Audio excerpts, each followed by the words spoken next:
The NFL sports calendar never rests.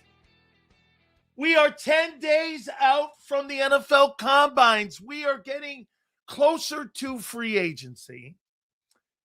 We got the Olympics going on, which is pretty cool. Hey, I didn't know that Chloe, the snowboarder, I didn't know she was dating Myles Garrett. I saw Myles Garrett in Italy. I'm like, that's dope, man. The guy's in Italy. And Chloe, that's the snowboarder, that's her boyfriend. I'm like, that's awesome. So we got that going on. I think Team USA plays tonight. And we have the April draft coming up. And again, the team that never sleeps is the Philadelphia Eagles. It has content every freaking day. Absolutely. Do me a favor. Please hit the like button. Super chats go to the top. We're here for the next couple hours. We appreciate it. By the way, Howard Balzer will be with us. That'll be at 3:30. Big Z will be with us at 4:30. All right. Hit that like button. And we started off with A.J. Brown.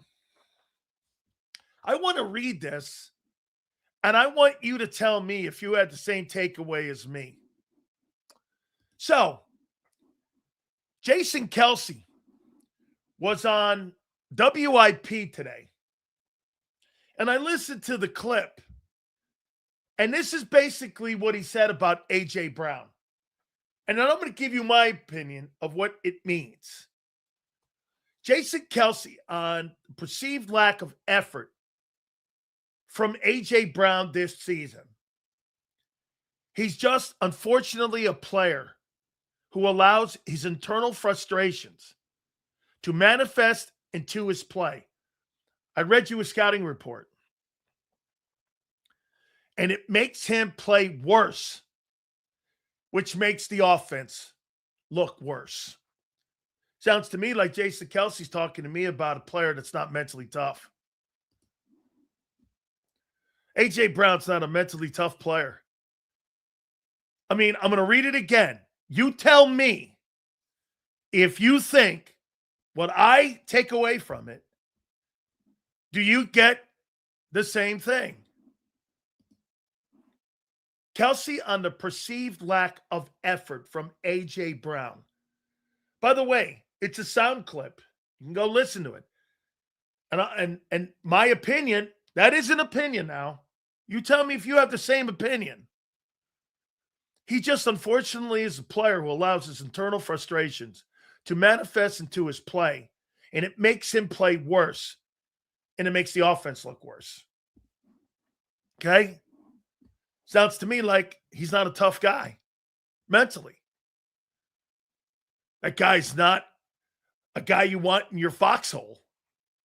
If you're not mentally tough, dude, what the fuck are we doing here? You can easily be beat when your frustrations get the best of you. I mean, I get why some of the things that were said about you in Tennessee now. You're not a mentally tough guy. Am I reading that wrong on what Jason Kelce said? I mean, Jason Kelce's basically saying, this guy's a great player, but when he gets frustrated, it gets the best of him. Well, that's a guy who's mentally weak. I mean, that's a guy that's not a mentally tough player when you need him the most. Isn't that funny? When things start to go south on the football team, AJ's at his worst. AJ's at his worst. Is that a guy you want when you're making transition and you're trying to make a transition from one offense to another? And if the shit's not going right, is A.J. Brown the guy you want on your football team? If you're trying to maybe this is one of the things that after they went to that run game in 24, the frustration has built up so much. This guy, he's never been, do we agree? Ever since Saquon Barkley came to the Philadelphia Eagles, do we agree he's not been the same guy? So the Eagles 6 for me is TJ Parker, Sis, Boston, Proctor, Lemieux, and Young. I like it, Kyle. Appreciate the super. Thank you. Okay? I don't know how Howie didn't force a sports psychologist to be by AJ's side to help keep him focused unless they did. There's no way they did. AJ Brown, do you want that guy on your football team when you're trying to make a transition? And if he doesn't like it, he's going to throw a fit? Do you want AJ Brown on your football team? This guy's going to throw a fit if this doesn't work. I mean, let's do this again. Do you really want a guy that Jason Kelce said this? You know, the guy's not mentally tough. So Howie will draft O-line in round 1. I agree. Now he's talking money. If you're a gray and don't pay a sub each month to support the channel, sit down. Yeah. Who are you talking to, Sue? Appreciate you, Sue. Thank you. Still serious conversation. Should the Eagles take the cap hits now to reload and get younger off in the offense? Trade back to 26 and 27 draft will have wide receivers and D-line. That's a good thought.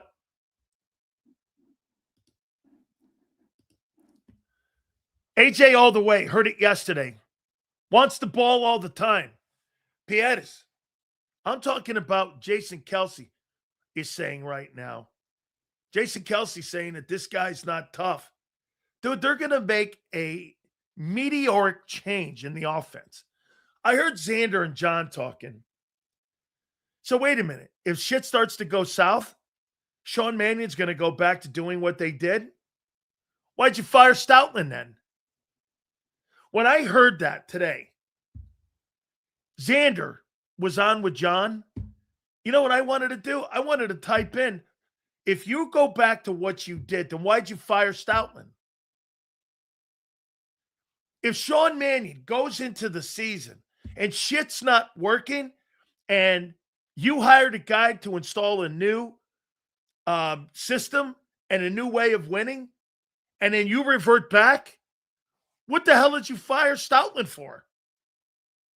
To go back to a lesser O-lineman in a more unestablished offensive coordinator? So you're not all in? That didn't make sense from John to me. Here, wait. First 4 weeks, this shit don't work. Well, we're going to go back to what we did with lesser experienced coaches.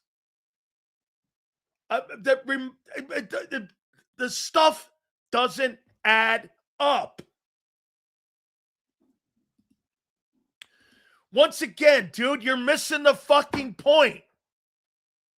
If they go back to doing what they did the last 4 years, why did you fire Stoutland? To go back to a lesser experienced offensive line coach and a lesser experienced coordinator? I'm not even talking about Stoutland. I'm talking about staying the course.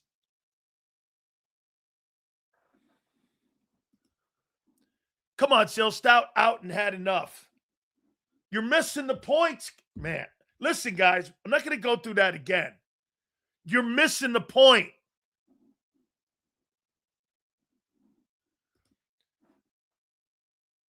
John, he said this morning, I heard it. If that new coordinator, Sean Mannion, and this new scheme doesn't work, what they're going to try to do, they're going to revert back to what they normally do.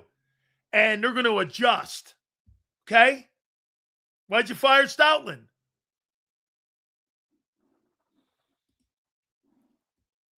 I think Julian Laurie has a bigger role in all of this than we think. He hired the coordinator. Just my take in hiring lesser coaches is simple, that they have to start sometime. Stoutland firing was idiotic. Okay, Mr. Hill, I agree with you.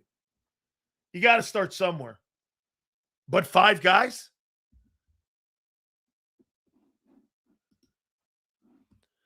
Seals, getting number 31 from New England for AJ is looking pretty good right now. Flipping AJ for Crosby looks pretty good too. I think the Raiders are going to want a little bit higher of a pick than the 23rd player taken.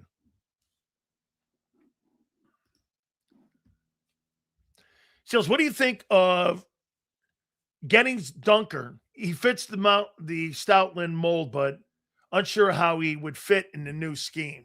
I'll take a look at more of the draft picks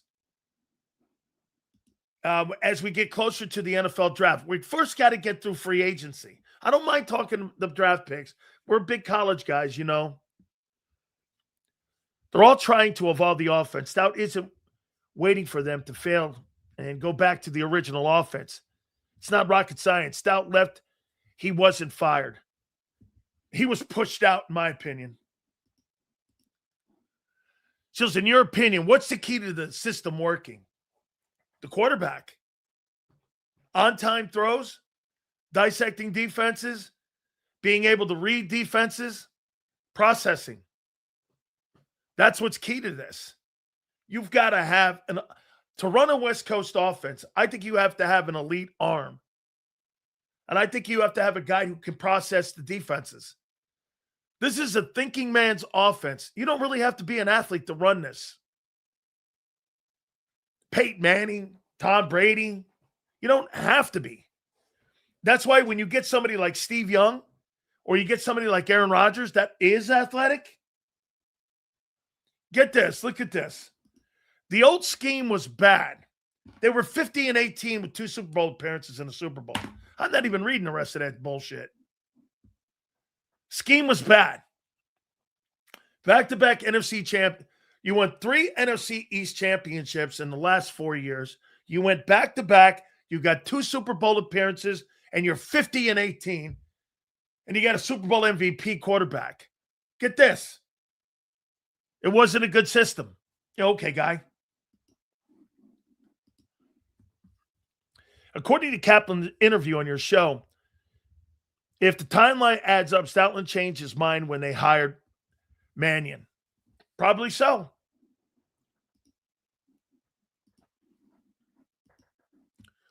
I never said nothing about money. I think you're talking to someone else. All good, brother. Let's see here. Seahawks, I don't think are a good football team. I think they're okay. All right, so again, A.J. Brown's not mentally tough. Is that a guy you want to build your football team around? I got you flexing.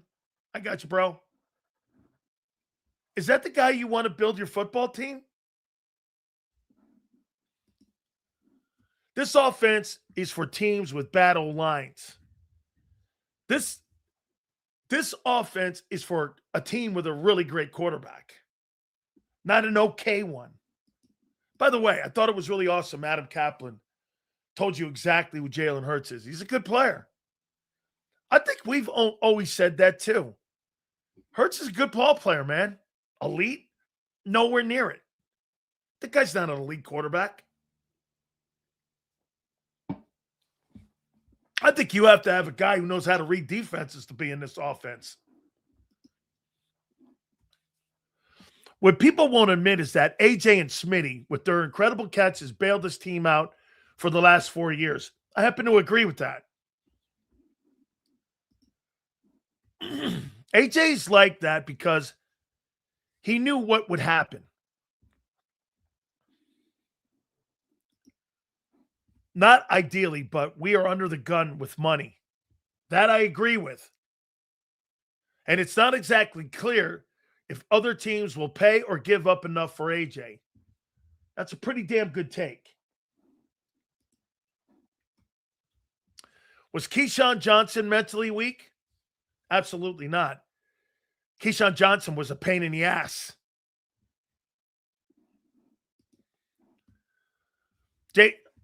He was a pain in the ass. Mentally weak? No. No, he wasn't. 2 collapses in 3 years, Sil. Scheme was horrible. Vic just hit it very well with the defense.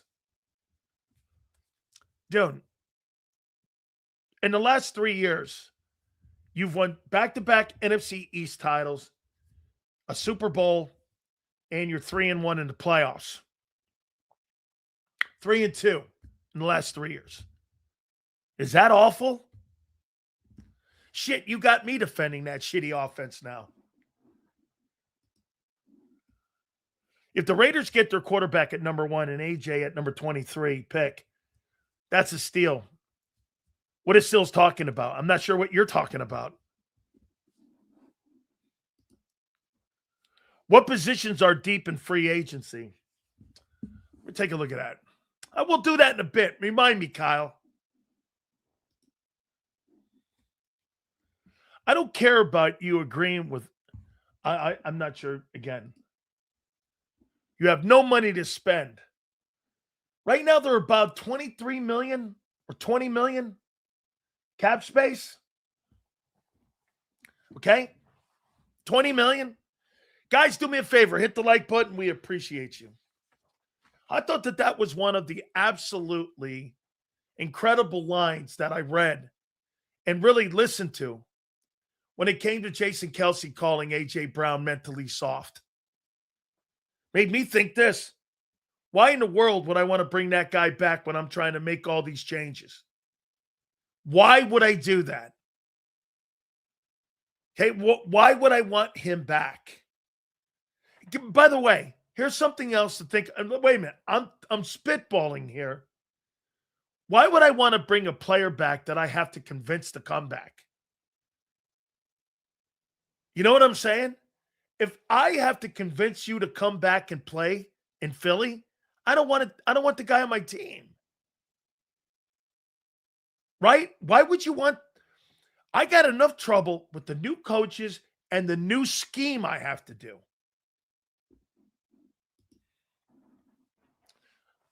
Sills, you defending Nick's shitty offense. Would have never seen the day. I know I'm catching myself there with that a little bit, right? Analytics is costing you first downs. It seems very set of downs. Every set of downs. Yeah, because they're losing first and second down. You're dead right there, Charles. Seahawks got this win. Sills, rub that Buddha belly for us. We're getting repeat from D1. Just the issue was not the scheme. The issue was that offense one-dimensional. If we could run, we had nothing else in the bag of tricks. That's the quarterback. When we did run, well, things opened up. Dude, I'm getting AJ Brown's being called out by Jason Kelce in a nice way. That his mental weakness hurt the team a year ago. Sills, I guess AJ's immaturity makes him mentally weak. I'm not breaking his balls. Mental health is real. We need him, Sills. Look. Mental health for a football player. You know what, for me, this is going to sound terrible. And I'll say this to you. Mental health. Okay. I'll trade you to a team that deals with that better than me. This is a professional sport that I have to have as much focus as possible. This is not a daycare center. This is not a mental health center. If you need more help, I'm not willing to do it. I'm trying to build a football team. And I don't want that responsibility. That sounds terrible. I'm sorry, folks. That's how NFL teams think. If there's a problem on the team, C.J. Gardner was a nightmare. They moved him. Tim Tebow, with his prayers and his faith of God, he was basically exiled from the league. At the end of the day, you guys are thinking that these teams give a shit about you. They don't give a shit about you. You and me, on the other hand, we care about people. The NFL doesn't give a shit about that. You need to think like NFL teams. You think they give a shit about players' health, let alone their mental health? When they're asking for an 18th game? Come on, man. Hey, Mr. Hill, I get it. You're not wrong. This ain't about right and wrong. Okay? This isn't like that. This got nothing to do with that shit. It sounds bad, doesn't it? Well, that's the NFL. She says, how good do you think Harbaugh will be? I think Harbaugh's assembling himself a great coaching staff, and they're going to be good.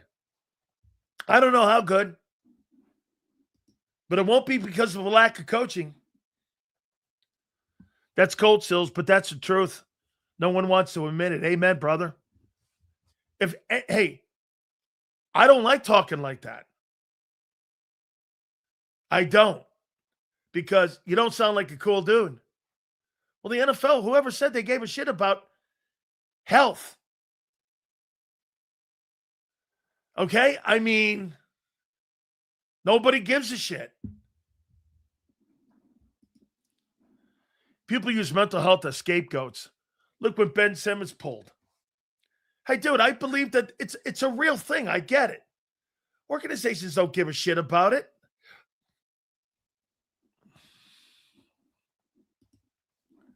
Hurts will go to another level with AJ if he's traded. How in God's name is he going to go to another level when he's never displayed that in the pocket? Another level. He doesn't have another level. Sills, when AJ was involved in the game plan, his focus was on the game. Correct. When he was not involved, he got all twisted, mentally weak. The team does not care about mental health, but the NFLPA should. My friend, you're talking like you're trying to make sense. Big Sills, thanks, bro.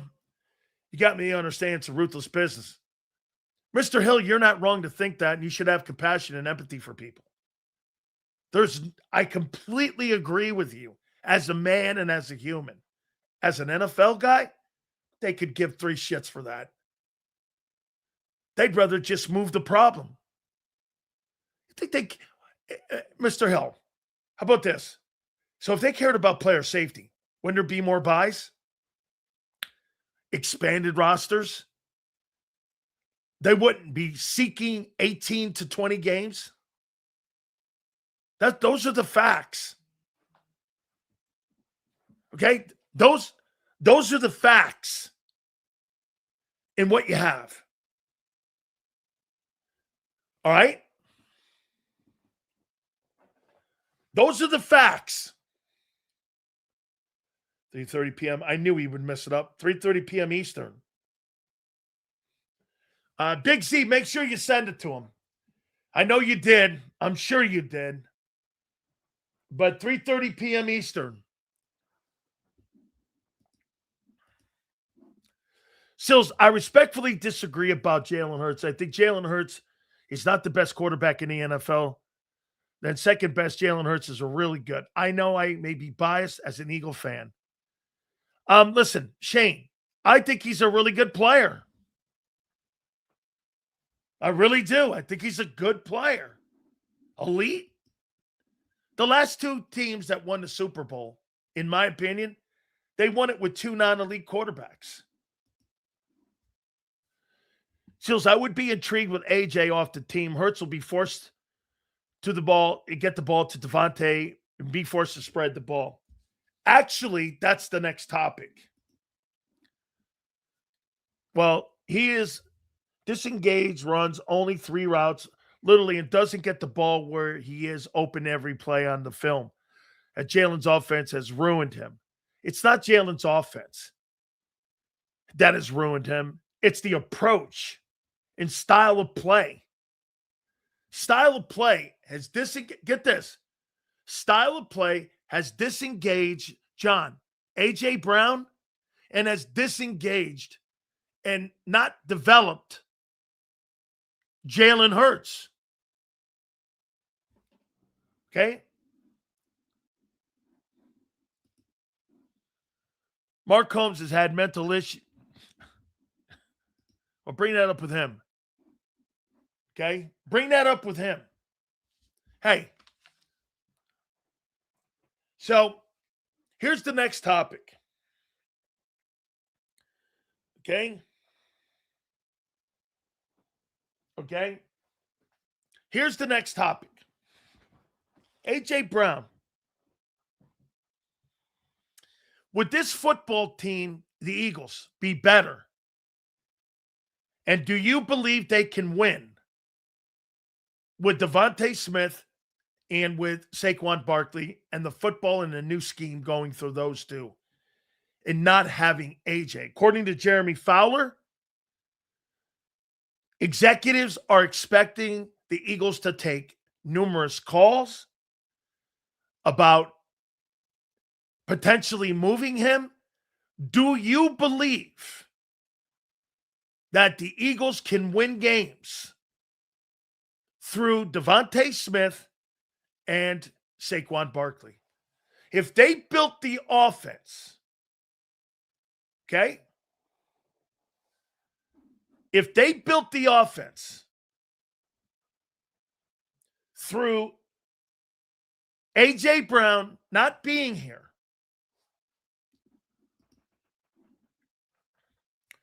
talent-wise, Hurts is the weakest link. In terms of morale, Brown has to go. 10 games max.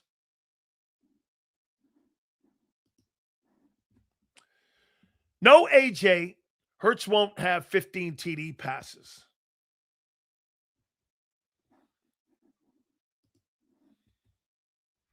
No, I don't think the Eagles can win without AJ. We need him. And we need him. I hope AJ's back in 26 and AJ's part of the new offensive scheme.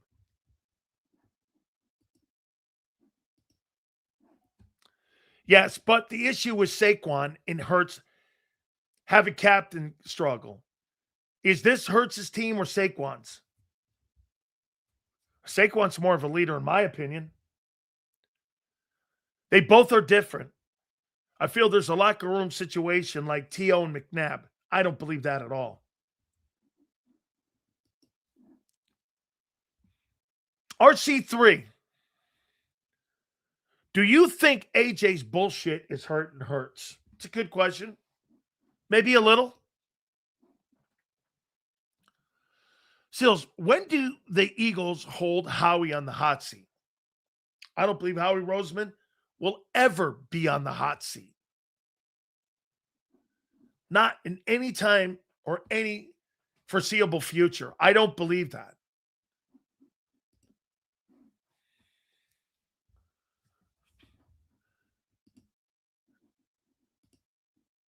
Thanks, dude. Guy's weird. Eagles need a wideout willing to go between the hash marks. Let Smitty be your deep threat. I'll ask you again. Do you believe that you in this offense, okay, do you believe that this offense can win with just and have the offense go through Devontae Smith? So we better draft a couple players ready to play in the position of need, or we're going to have another Temu offseason. We need a wide receiver who can move around. That's another thing. That's why Devontae makes more sense in this new scheme that you're going to run. I'm starting to think that they're really going to start thinking about moving away from A.J. Brown as we get closer to free agency. Seals, we need A.J. Now, how about this? You know how you can get A.J. out of here? You can go into AJ and have him restructure his contract to make it easier for him to go to a team and make it easier for the Eagles to move him. If you want to get him out of here and he wants out of here so bad and he wants to go to the team that he wants to go to, he can restructure his contract. We'll restructure the deal and we'll try to get you to a winner. And we'll try first to get you to New England. He's out of the conference. He's not in the NFC anymore. He's in the AFC. You want to really move and you want to really, and get this. I mean, what would New England be willing to give up? New England's 31st number one overall pick. So you'd have a pick at 23 and 31. You'd have 2 ones. You can move up and get a wideout, or you can go and move up maybe with both those ones and get yourself in a better position to get the Miami offensive tackle.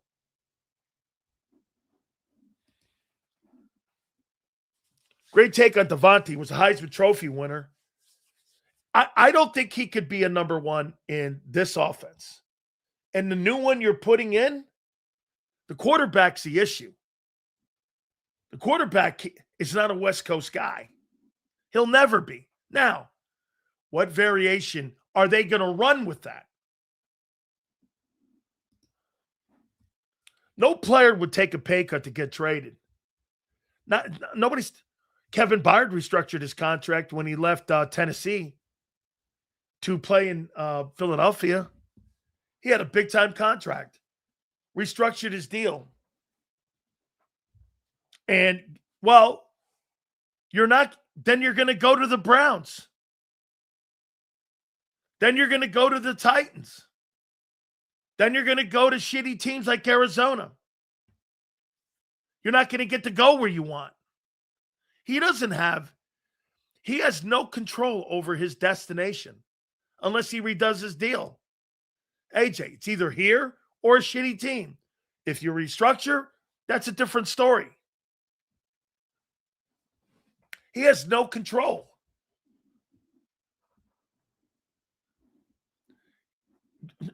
Once again, this guy's a fucking idiot. He sits here talking all week long about dumb shit so I can recognize him. Here, guy. Dude, different situation? No shit, dickbag. No shit. But how you move people by moving money. This guy's the dumbest dude in here. I thought M. Reyes was. That guy takes the fucking bank. He's a moron. This entire switch is based on Hurts' ability to play better. I don't see him succeeding in this offense. I don't either. This guy's not going to win in this. Now, will depend on what the variation is. Okay? Let's see here. Reyes, yeah, really? He does, huh? Well, I'm the one that shows up here every day for my show. He shows up for my show. You figure it out. By the way, I actually dig the guy. So as we saw in No AJ in 2021, Smitty was one and we had Sanders and inexperienced Jalen. We made the wild card. That's going to be our ceiling. AJ, 10 wins. Agreed.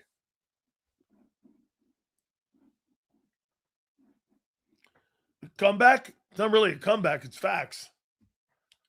I feel we have A.J. Brown. I feel if we have A.J. take a pay cut, then that's good. If he stays, because then he can get extended. Jalen Phillips and maybe Dallas Goedert. He's not taking a pay cut to stay. That's not what I'm saying. If you're trading A.J., it's for Crosby, Garrett. A.J. Brown is not in the same conversation as Myles Garrett. Bro, you're looking at once again, Eagle fan thinking that you have a player that's in Max Crosby or Myles Garrett's league is insane. The most you'll get for A.J. Brown is a 2. You're not getting a 1. Are you crazy? If you do, it would be New England, and that it'd be at 31. You guys are looking at A.J. Brown. You think he's some sort of he's not looked at like that right now the last 2 years. Okay? He's not. Never said we wouldn't trade picks too. Limited words. I'm not sure what you're talking about here, man. Here's Prince. Prince, I agree. This is what's going to make this offseason great, though. This offseason is hurting my head. Trade package. Mendoza needs a wideout. To the Raiders, great pick. Now here, trading AJ and giving the Raiders a 3 for Crosby, that kind of makes sense.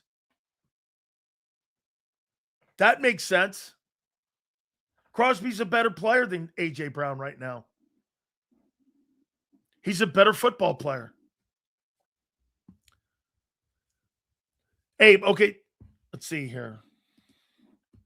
Need a quarterback to throw for $4K every year usually means you don't have a complete team.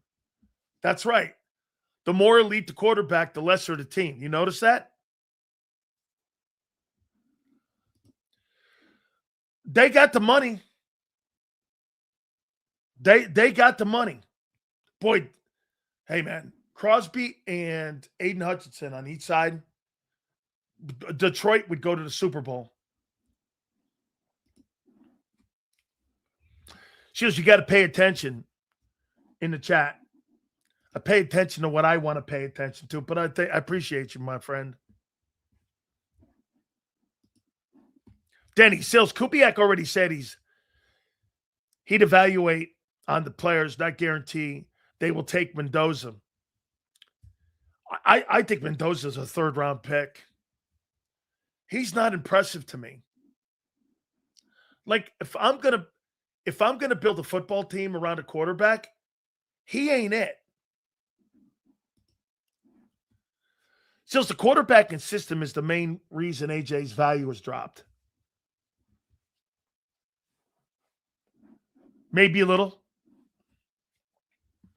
So if we trade AJ, would we have enough money to extend Phillips and Jalen Carter? I think that cap hit, if you move him now, when free agency starts, you got to carry that money till June 1. So you're going to be limited. I'm with you too. Hey, look, he's got all kinds of crazy intangibles. By the way, we have some off-season questions that we're going to throw at you here in a minute. Sills, AJ wants to dominate. He doesn't want to be here anymore. The quarterback doesn't get him the ball enough or on time. Okay, yeah, he just doesn't get him on. AJ doesn't like the fact. You heard what Kaplan said. AJ hates the fact that Jalen Hurts doesn't get the ball to him on time. He's talked to AJ Brown about this. Go back and listen to that interview that Kaplan had yesterday, Adam Kaplan. AJ Brown hates the way the quarterback, he doesn't like the quarterback's skill. This is on the quarterback. I think Eagle fans are delusional and spoiled. You guys got spoiled with Hurts and a top defense. Now you act like the Patriots under Belichick and Brady. You ain't a dynasty. Respect Hurts.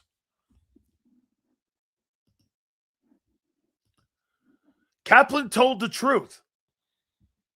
He will become a regular. He's already asked to come on the program. Guys, hit the like button. Appreciate you guys being here. Sills, AJ and Crosby are close. Wide receiver versus edge. I can win a Super Bowl without both guys. If my quarterback is elite. If my quarterback's not elite, I probably need AJ. And so you probably are right with AJ versus Crosby. Okay? I mean, JSN is spectacular in Seattle. Darnold's a good player. He's not an elite guy. So even is that guy, don't tell me respect, a Wildcat WB. Don't know what that is. My bad. 100%. Seen AJ open so many times on a slant, and the ball was never out before his break. He doesn't throw with anticipation. Now, again, I want to go back to what we said about how much are they going to completely change this. Seals, if we can somehow get another late number 1 pick and we offload AJ, we can use that for a shiny new wide receiver. And maybe re-sign Goedert. Goedert ain't coming back, dude. Why would Goedert come back? You made him take a $4 million pay cut. You've already, why would he come back? The only way he comes back is if he's cool taking that $4 million pay cut. There's nothing you can do to bring him back unless he says, okay. And I happen to think the Bucs should sign him. The Bucs are going to be looking for a tight end because they're moving off of Cade Otton. If I were the Eagles, I might look at Cade Otton. Cade Otton plays in a spread offense. Maybe I'd bring him in. He's a pretty good football player. He would hate playing with the quarterback, but he's a spread offense tight end. Why would Hurts get it to AJ on time? With the way he acts, way he's acting, Sills, giving up on routes and speculation of drop passes on purpose. I don't believe that he's dropping passes on purpose. Okay? I wouldn't throw the ball on time either. I don't believe A.J. Brown's dropping passes on purpose. I do not. Okay? Smoke. I don't believe that. The only way Goedert returns is if his wife doesn't want to relocate. Agreed. Kyle says, Sills, appreciate the super, Kyle. Thank you. Sills, let's say for shits and giggles, we trade AJ to the Patriots for a 1. You get your wideout or O-line with the first pick and then trade back to get other positions. Okay?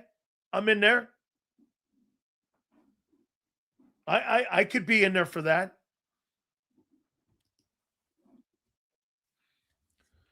Yeah, we don't need to move off of AJ.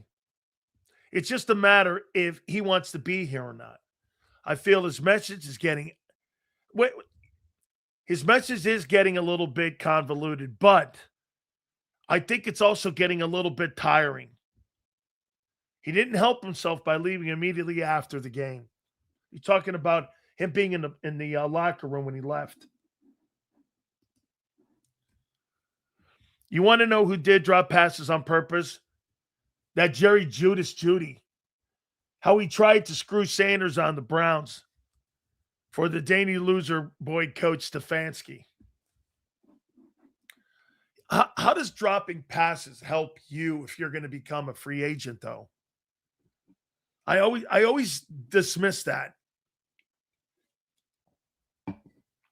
Why would I? I'm hurting myself. Okay? Sills, listen, here, let me say this to you about the spread. Yes, Mr. Hill, you've got to be a guy that you're throwing to a spot. You're counting on the receiver to turn in the balls there. Hurts throws with a tail. He doesn't do that. That's why he's late on throws. And they're back shoulder throws. And the receiver has to slow down. He doesn't throw with anticipation of the guy breaking and the ball's there. Watch Brady throw the football and then watch Hurts throw the football. Okay, Brady, let's take that out because that's an outlier. Tom Brady, guys like Mahomes. Watch Kirk Cousins. Watch Phillip Rivers. Boom, cut, ball's there. You don't have to have a strong arm. Peyton Manning never had the strongest arm on the planet. He never had the strongest arm, but he threw with anticipation. Reggie Wayne, Marvin Harrison, bam. Peyton Manning understood defenses, pre-snap reads.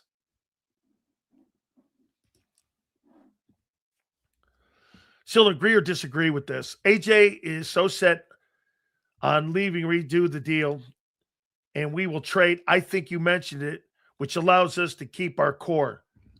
If he wants out, what I would do, okay, I'd restructure my deal.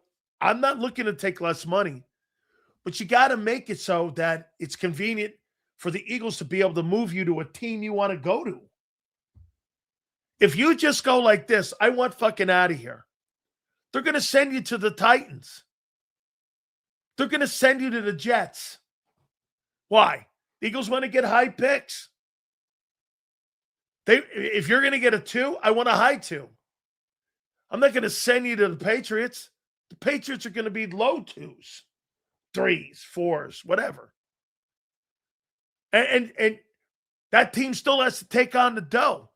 I'd be less apt to make that deal. So you've got to make it this way. You got to go like this. And you got to say shit like this. Okay, look, I'll restructure the contract, lower my base. Okay, lower the base. I don't know how you have to restructure the contract. He's making 30, and you're not going to get a 1 for him unless it's a late one. Why is Jalen not working on his game? He needs to get with the coach and get there halfway. How do you know he's not? I don't know he's not doing that. At the Pro Bowl, Jalen said he would want a spread in the red zone instead of tush push. Why would Jalen Hurts be talking about a spread offense when he's never run one? He's going to run something he's never run in year 7? You know what's funny? Name me one of the elite quarterbacks that runs a completely different offense from his. Matthew Stafford ran a spread offense in Detroit, runs a spread offense in Los Angeles. Mahomes runs a spread offense. They're not changing that, even if Andy Reid leaves. They're not doing any of that shit. Hurts is going to go completely different, and they're going to turn the thing inside. I've never heard of this. Okay?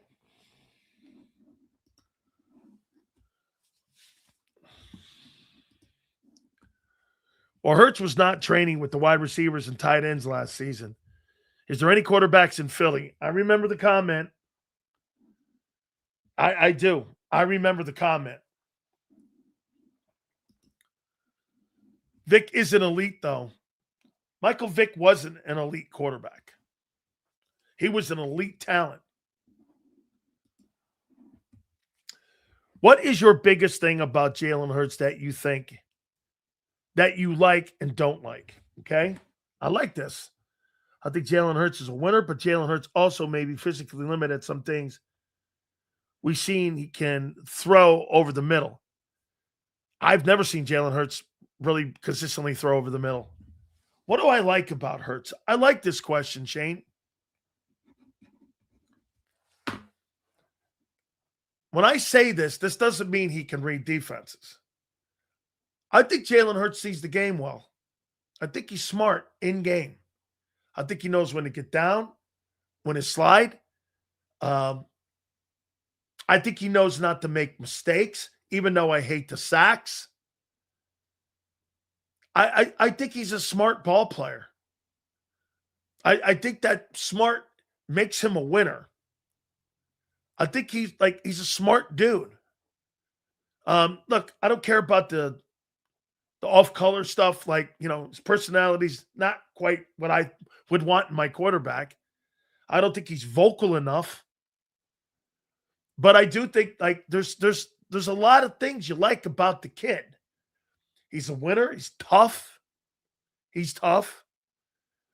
Yeah. So the thing I hate about him, and I don't really hate, it's just the style of quarterback. He can't read defenses. He's not very good in the pocket. He takes sacks, and he never throws on time.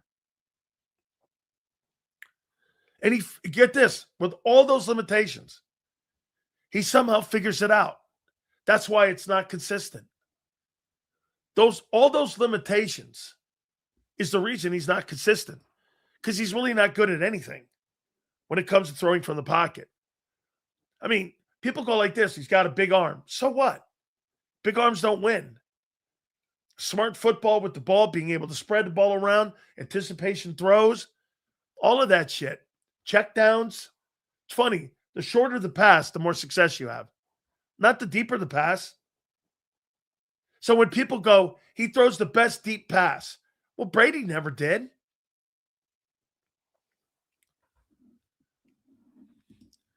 I think Allen struggles with a bad roster and his impatience. Is it fair to say Hurts took less sacks by like 20 to 25? You would think he would be better. Or would you see more throwaways? I don't mind the throwaways. Throwaway's a good play. Hey, get this, Messiah. Punting is not a bad thing. Punting is field position. The punt is a good play. It's not a bad play. Now, 3 and outs, not winning on first and second down, becoming repetitive at that, you're not going to have a very good offense. However, punts are not bad. Why? It changes field position. So it's not that shitty. You know what I'm saying? It's not that shitty. So, I mean, I'm good with it. So, hey, just remember that. Punting is a good thing. It's not an awful thing. All right, let's see what's going on here. Is the chat doing well? I mean, we all right here with that? Seems to be. Allen and Hurts are a lot alike. No, they're not. They're nothing alike. Allen is more risk taker, more reckless, better arm. That's not an awful take. Yeah, I'm with you, Z. I don't know what the hell that is. Hurts is that you feel like you always have a chance to win when he's in there. Given Jalen the league leading rusher, and he'll win a Super Bowl. Well, dude, why am I paying you $50 million? That's, by the way, you think Seattle's going to struggle? Guess who's a free agent, guys? Does anybody know who a free agent is on that Seattle team? You guys have an idea who's a free agent coming up in a couple weeks? Guess who's a free agent? And a guy I surely would love to have in Philly. Guess who the free agent is? You got it. Kenneth Walker is going to be a free agent. A Super Bowl MVP. I mean, how much are they going to pay that guy? You're going to give Darnold a raise, right? How much you paying him? What do you have, 160 yards, 135 yards in rushing? Seals, have you heard the take by ESP? If Hurts requests an extension and the Eagles decline at this time, he should demand a trade. I think it's a long shot. Jalen asked for one right now. I think if Jalen Hurts asks for I think if the agent, Nicole Lynn, asks for a contract extension, I think the Eagles would punt that. Nah, we're not interested. Why would you be interested with a brand new system a new OC, a new quarterback coach, a new offensive line strategy, a new offensive pass game strategy, and you're going to give the quarterback who you're not sure can do any of this a contract extension? All this negativity about Hurts, he had 68% win percentage, all the Pro Bowls, MVP. The dude must be one hell of a con artist. Hey, Big Ed, why are they changing the offense completely then? Why are they changing the offense then completely? Why'd they fire all the offensive coaches?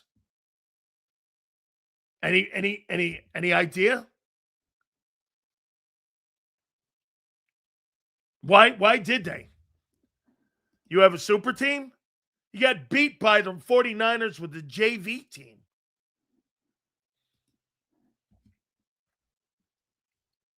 I feel Jalen Hurts is better than Josh Allen. Will you be stupid? Yeah, but Sills, if Lamar gets a new deal this year, if I'm Jalen, I'm looking around like, where's my money? Do you really think that Jalen Hurts is in the same conversation with Lamar Jackson as an athlete and as a quarterback? Or do you think he's in a better situation than Lamar? Now, I will say this. Baltimore's not a bad situation. And he has not taken advantage of it. But he's a better player. A two-time MVP. He's a better football player. However, Jalen takes advantage of his situation better than what Lamar has. Okay? Jalen is not a better player than Lamar. Jalen does take better. He takes more advantage of the surroundings around him than what Lamar does. He's not a better ball. Dude, nobody on the planet would take Lamar. Only Philly people would do that. If you ask the Eagles, would you rather have Lamar Jackson or Jalen Hurts? They're going to take Lamar. He's a 4,000-yard passer, a 30-yard TD guy, and he's a two-time MVP. And he's more consistent than Hurts has ever been when it plays in style of play that they're looking to play.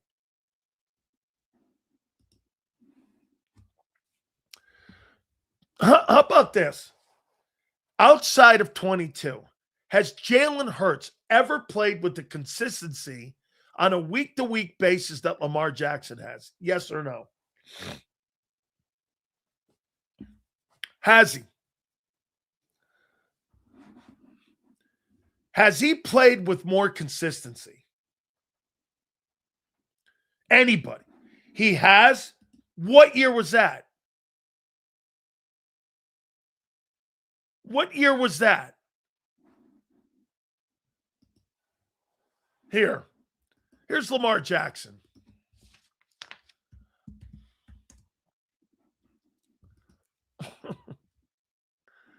My God. He's never even remotely done anything near what this guy's done. Okay, Lamar Jackson is 76-31 as a quarterback in 8 years of play. He has thrown for 36 touchdowns in his first full year starting, and he won the Most Valuable Player award.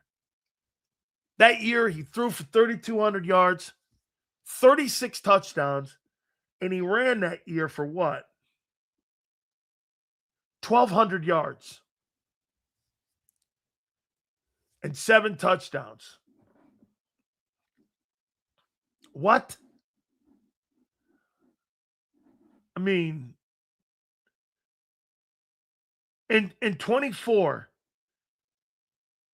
he threw for 4,100 yards, 41 TD passes, 4 interceptions, won his second MVP. I didn't realize that Lamar Jackson's got 3 MVP awards. Excuse me. The AP. MVP's got 2. AP's got 3. I didn't realize that. This guy's thrown. How many people think Jalen Hurts will ever throw for 41 touchdowns and 4 picks? Sam Darnold's got a Super Bowl. Sam Darnold and Jalen, same way. Sam Darnold, Jalen Hurts, both got Super Bowls. Seals, if Lamar is on Philly, does he outplay Mahomes twice? I think Lamar Jackson needs a coach like Andy Reid. Maniac, 41 touchdowns and 4 picks. You think Hurts will ever, with this new offense, ever be in that conversation? Fuck no. And he threw the ball 474. How many yards rushing did he have that year, too? He had 41 TD passes that season. How many rushing did he have? He had 915 yards rushing and 41 touchdowns passing and 915 yards rushing. 4,100 yards throwing the ball. Come on, man.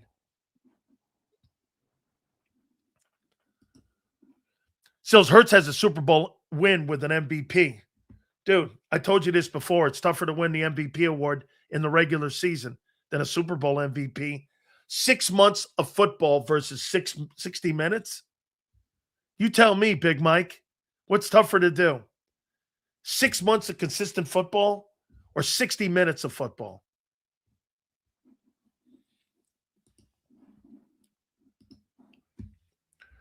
Only stat that I'm concerned with is his rushing. The rest will work. I don't believe the rest will work itself out. You do? I don't. I don't believe Ika's going to be able to run this offense. We'll see. This may be a worse take than the 24 year. Every other year we were right. But my 24 season, I was wrong. This may go down that lane. But I don't believe so. Hey, Bob, let me ask you something. Bob, do you believe Jalen Hurts is going to run this new offense?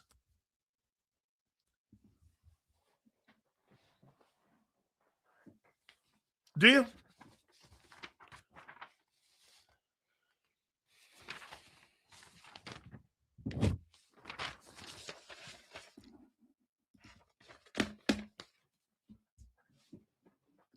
Just checking. I don't either.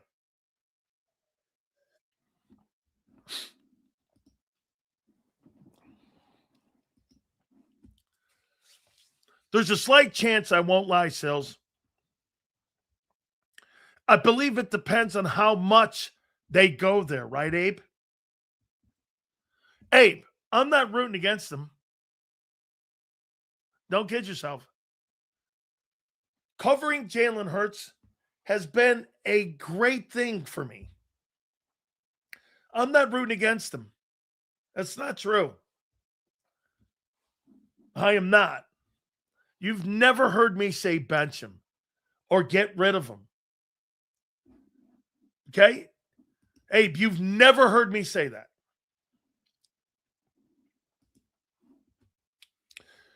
My point, 26 will be tougher if it was an outlier season. Mahomes, Jackson, Burrow, along with Allen, will be back into the playoffs.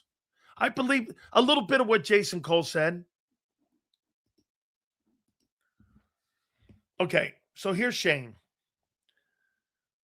I have confidence that my quarterback will win a Super Bowl next year and get my team to 3 rings.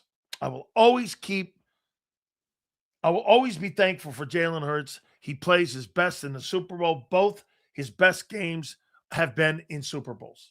Okay? Shane, not shitting on you for that. I'm not shitting on you for that take. Absolutely no way. No way would I do that. Okay? Not happening. Chills, I get it. You didn't think he could do it.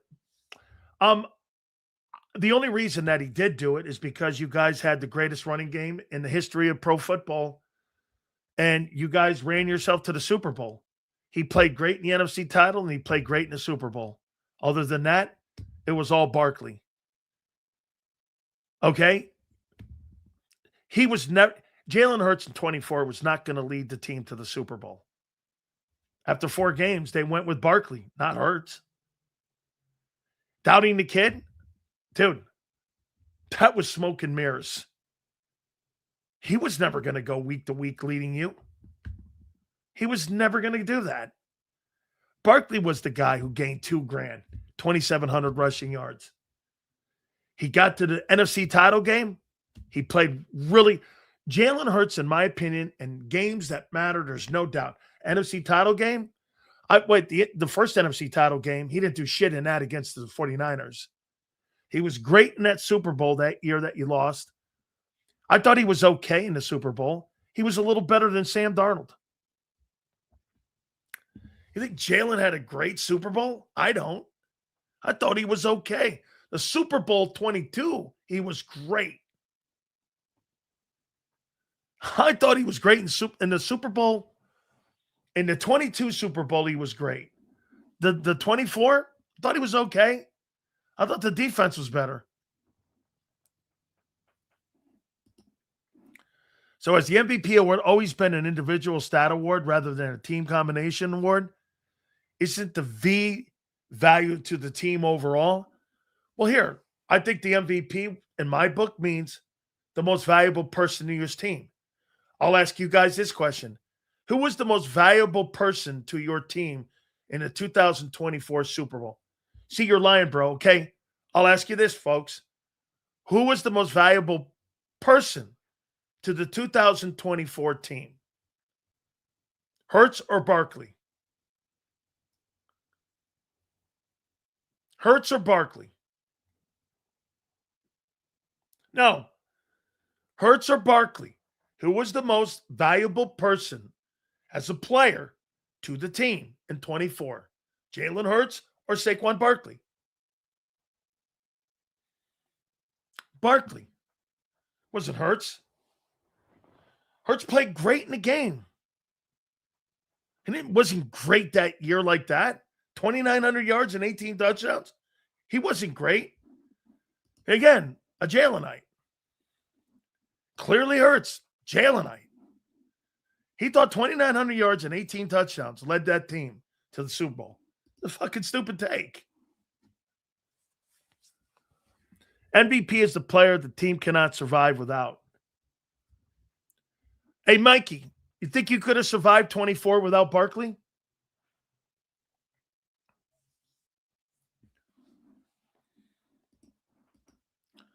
Hurts did nothing in that 24 Super Bowl that a mid-level quarterback couldn't do.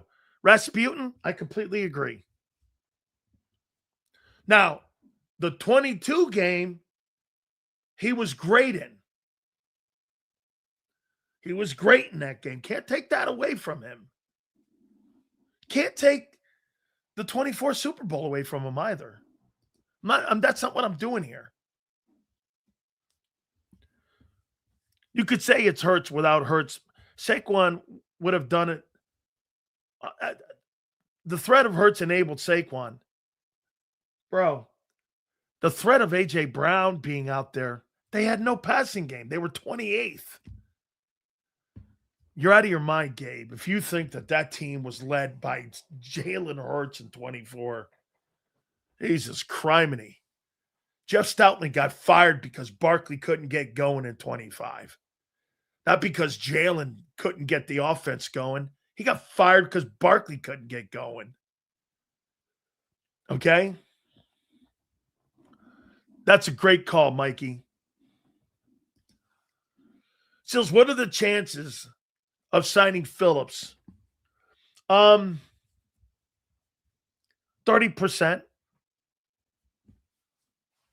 30%. Tennessee's going to make a strong play for him. He's probably going to get $22 million a year from them. Blake would have been MVP easily if this TD wasn't taken by the tush pushes.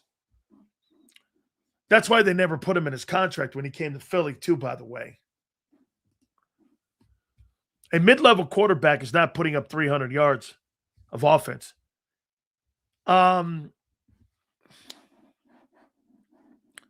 Let's see here. I saw Sam Darnold put up 300 yards in offense in the NFC title game. He's mid-level. Here, I saw Sam Darnold. I saw Nick Foles. He's mid-level. I saw him put up 500 yards in offense.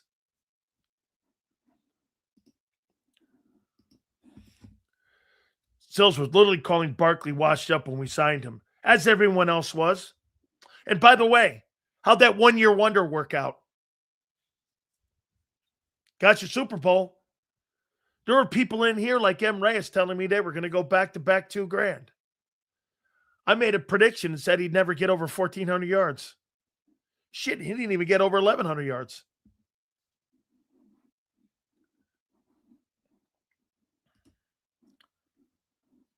See, you're hating on Hurts. He knows how to produce. I'm not hating on anybody. Dude, I look at the game, and if you think that's hate, I don't have an animosity towards one football player. That's not how I talk. If you take it that way, you're like A.J. Brown. You're soft. You're soft. So it's a system we believe that is the team will run because we don't know yet. Well, I'll tell you what, Bob. If they do anything else with the new hires, you let me know why they fired Stoutland then. Okay? Focus on Jalen's weaknesses, footwork, reading. Dude, we're in year 7 now, Bob. Bob, we're in year 7. Hey, Sue, it's because I allow it. If that's your quote going to be, go. I see Patrick Mahomes shit the bed and have his worst games at Super Bowl. Look at his stats. And look who's on Patrick Mahomes' teams. Juju Smith-Schuster. In today's NFL, 300 yards for a quarterback is almost minimum. Yeah, well,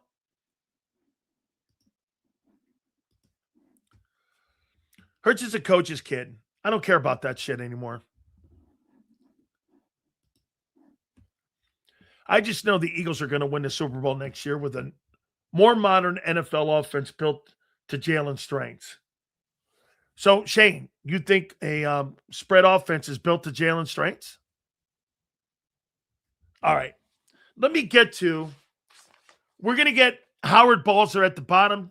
Big Z will join us at 4:30. All right. I've got some questions for everyone. We do this all the time. Question marks heading into the offseason. Okay?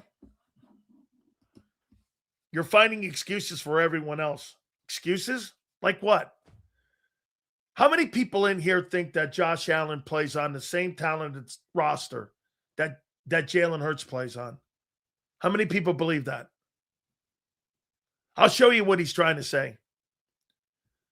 Let excuses. Let's go with facts. Does anybody here believe the Buffalo Bills have the same roster that Jalen Hurts has? Yes or no? Okay. So that's not an excuse. Okay? In the Super Bowl, 300 yards, 3 TDs. It's more than okay. Okay, congratulations to him. Last 2 Super Bowls. Okay, so Josh Allen doesn't play on a roster that's nowhere near Jalen Hurts. Here's the second one. Who's a better quarterback in the pocket? Jalen Hurts or Josh Allen? Come on, Dan. The man only played 3 quarters. Kibo, see? Here's the Jalenite. He thinks the Buffalo Bills roster is the same talent that the Philadelphia Eagles has. Okay. Josh Allen's a better quarterback in the pocket. Who's a better runner? Josh Allen.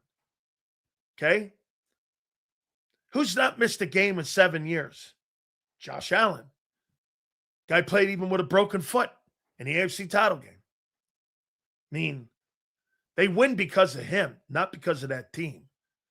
And to Prince's point, that's not an excuse. That's facts. It's not an excuse. He's looking for excuses and alibis. Okay?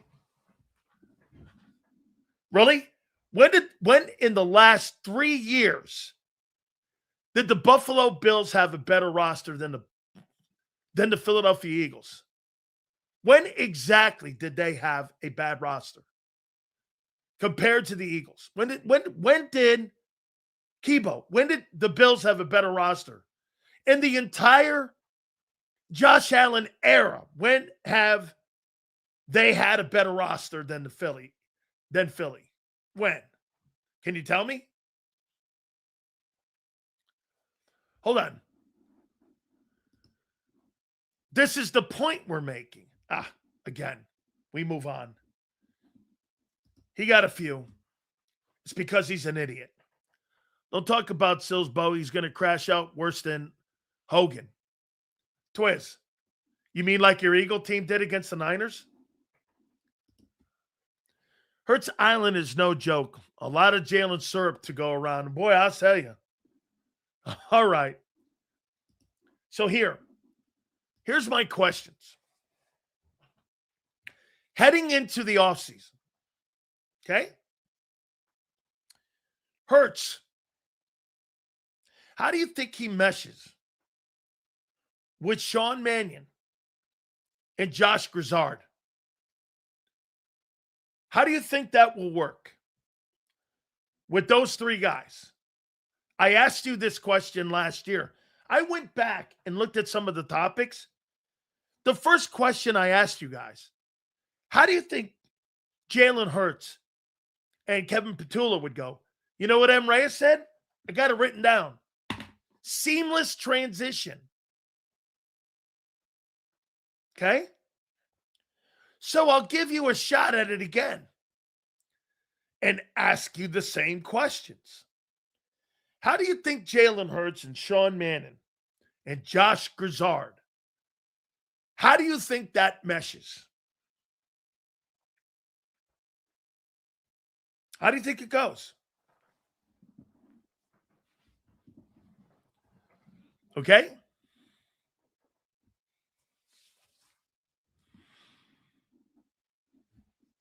How do you think it goes? Sills, I think it's to be determined. This doesn't seem like this is going to be Nick's prevent offense. Okay.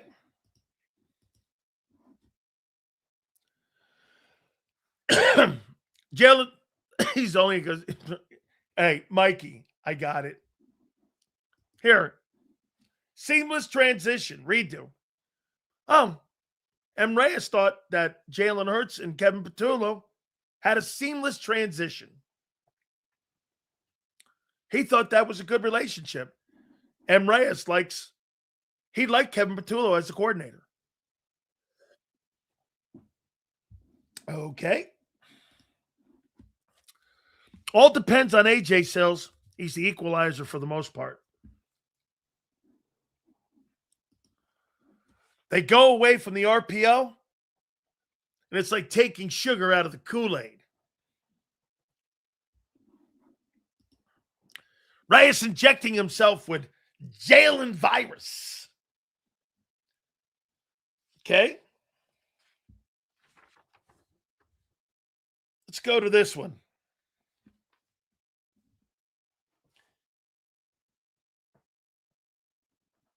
What are the Eagles going to do with A.J. Brown, and how will they use him in this offense?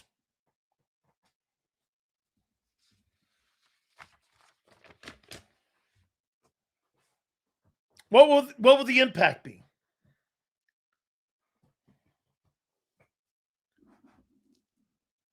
What will the impact be? Let me see here. I got to read this other one here that I wrote down. Let's see here.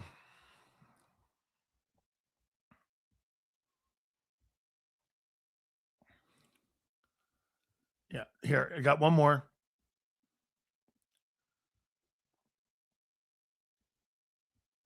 Okay, good.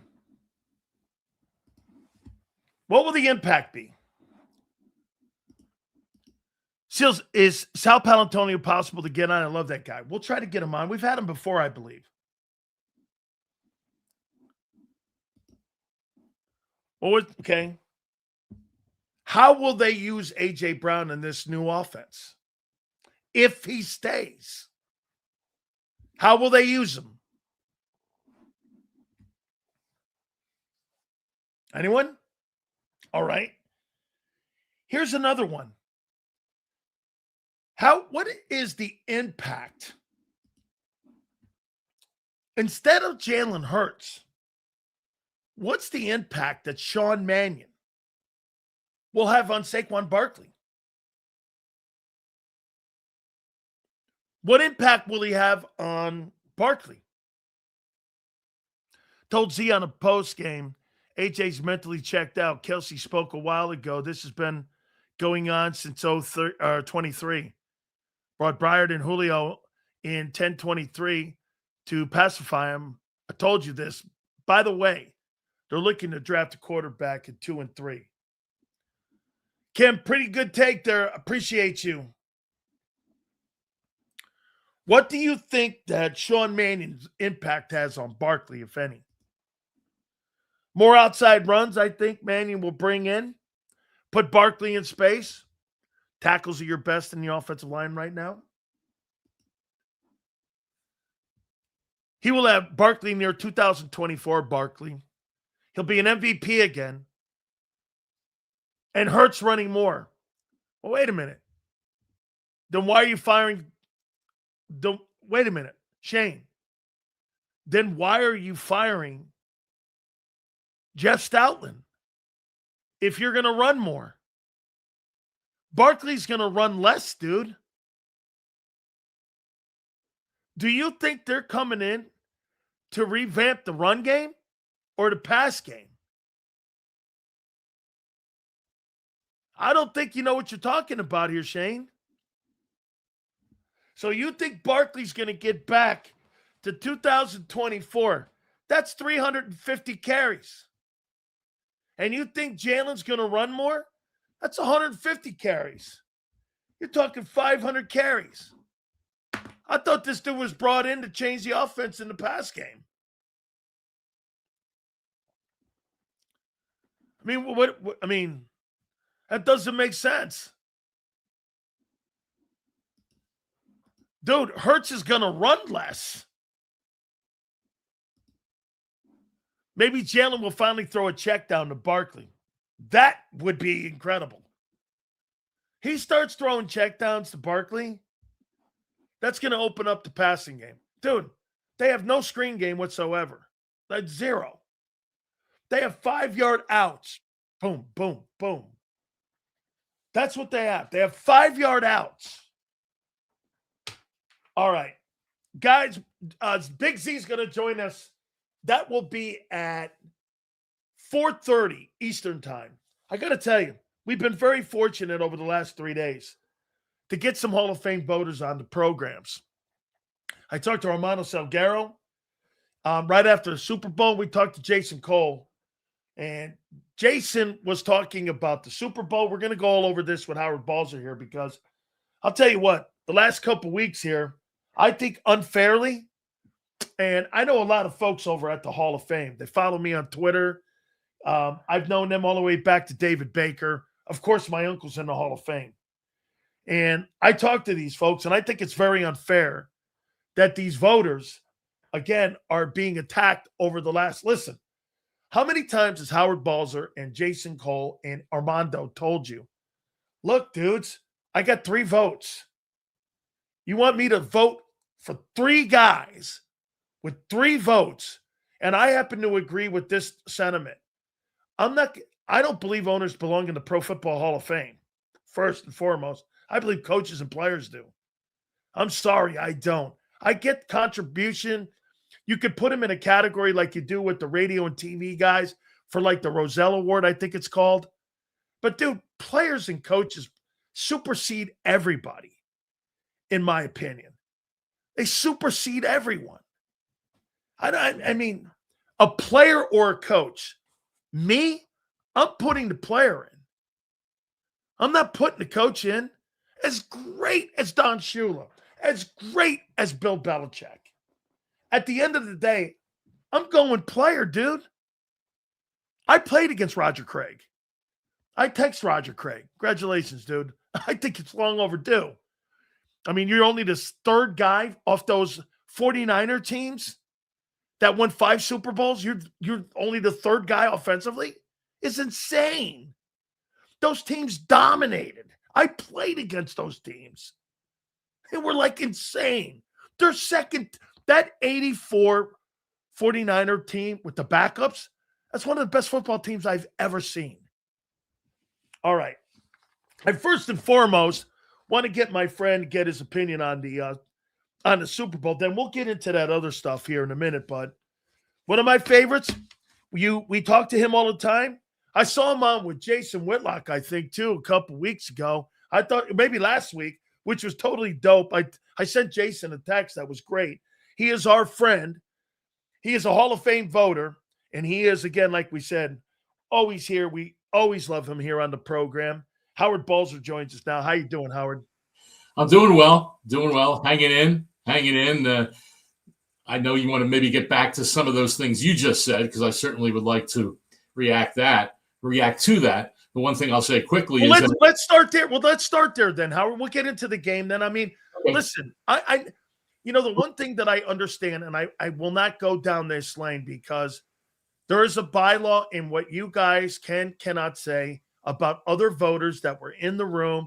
You guys have this pact or have this agreement or have a bylaw that you can't go. Bill Polian or whomever said this in the room, because that is supposed to be behind closed doors. So I understand that. So I get it. It's been a pretty tough couple weeks, though. No, for the voters. Just let me hear your thoughts on that. Yeah, I mean, first, a couple quick comments on what you said is that it was impressive how many times you used the word team when you're talking about great teams. Because in my mind, teams win or lose. And there's many times where maybe a team doesn't have great elite individual players, but they play great as a team. And that to me is what drives winning or losing most of the time. And it always drives me crazy, especially with quarterbacks, where someone will say, well, he won or he lost, as if there's nothing going on between the other 10 guys that are on the field with him when they're on offense, not to mention the 11 guys on defense, right? But, and I will say one thing about an owner. I understand what you're saying, and there's a lot of people who agree with that. I don't think there's any, I think it's fine honoring owners who have made tremendous contributions to the NFL, especially when they're not taking the spot of a player or a coach. Now, this year, Robert Kraft might have been, and I think that's where this thing went a little sideways. But how many times, Dan, and I've said this to people who bring that up, how many times have we heard people say, right, whether it's football, whether it's sports, whether it's business, success starts at the top, right? Success starts at the top, and the culture and the environment that is created by the owner. And how many times in the NFL now are we saying, boy, this coach doesn't want to go to the Cardinals. He doesn't want to go to the Raiders. Fair enough. Because there's questions the ownership. And so I think that owners who do great things with their teams on the field, and then when it combines with stuff they've done for the league off the field, I think they're more than worthy of being recognized by the Pro Football Hall of Fame. But I do say, like I mentioned, it shouldn't be at the expense of a player or a coach. And that's what's been created by this, we talked about a couple weeks ago, by this new process where with those group of 5, we had to pick 3. And I'll say this, it's interesting to me now, everyone's celebrating Roger Craig. Oh, it's great that if Bill Belichick gets in the Hall of Fame in this class, Roger Craig probably doesn't. If Robert Kraft gets in the Hall of Fame, Roger Craig probably doesn't, just because of the numbers game that there is with voting for only 3 of 5 guys. And so I don't know if the Hall of Fame is going to change anything on this. It's unfortunate. We have taken the brunt of it. There's no doubt about it. Unfairly. And I believe that's the case in terms of the decisions that were made. And I think one point I think I made to you the last time we talked was that this whole notion that it's against the rules, or you're not voting for the most deserving guys if you choose a seniors player over a coach or an owner. Well, the Hall of Fame, by increasing to 3 the seniors finalists 3 years ago, in a sense, they were saying they were prioritizing seniors and trying to get more in. And in the first, I'll emphasize this, in the first 2 years of 3 seniors being finalists, 5 of the 6 got in when we were able to vote on each one individually. The only one who didn't was Art Powell. We can agree or disagree whether he should be in, but he didn't get the 80%. Last 2 years, we've had 1 of the 3 seniors get in each year, and none of the coaches are contributors. So you create this 5-person panel, and the numbers have worked out where only in 2 years, 2 of the 10 have been elected. In what universe does that make sense? I don't think there is any. And so that's where we are today. And it's going to be very interesting what happens in the ensuing months in terms of what changes, if any, that the Pro Football Hall of Fame might make. Howard, tell me if it happened this way, that, again, let's take the word agenda out of it and do this, because you and I have had years of conversations where I bring up a guy like Dennis Harrah. He's got 7, 8 Pro Bowls. You know, he kind of is one of those guys that go through the cracks. You guys get a list. You guys pare it down to 15. You got to pick guys off that 15. Do you think that it just came down because of the process and the less amount of votes? People went like this. Well, I'm going to vote for this guy because, hey, I think, everybody else is probably going to vote for like Bill Belichick. And it just worked out numbers-wise without an agenda. Do you think it went down more that lane where the numbers, and you're just looking, well, here, but you know what? People are going to vote for Belichick. I want Roger Craig, and I'm going to go down here. And without any kind of agenda, the numbers just spoke that way.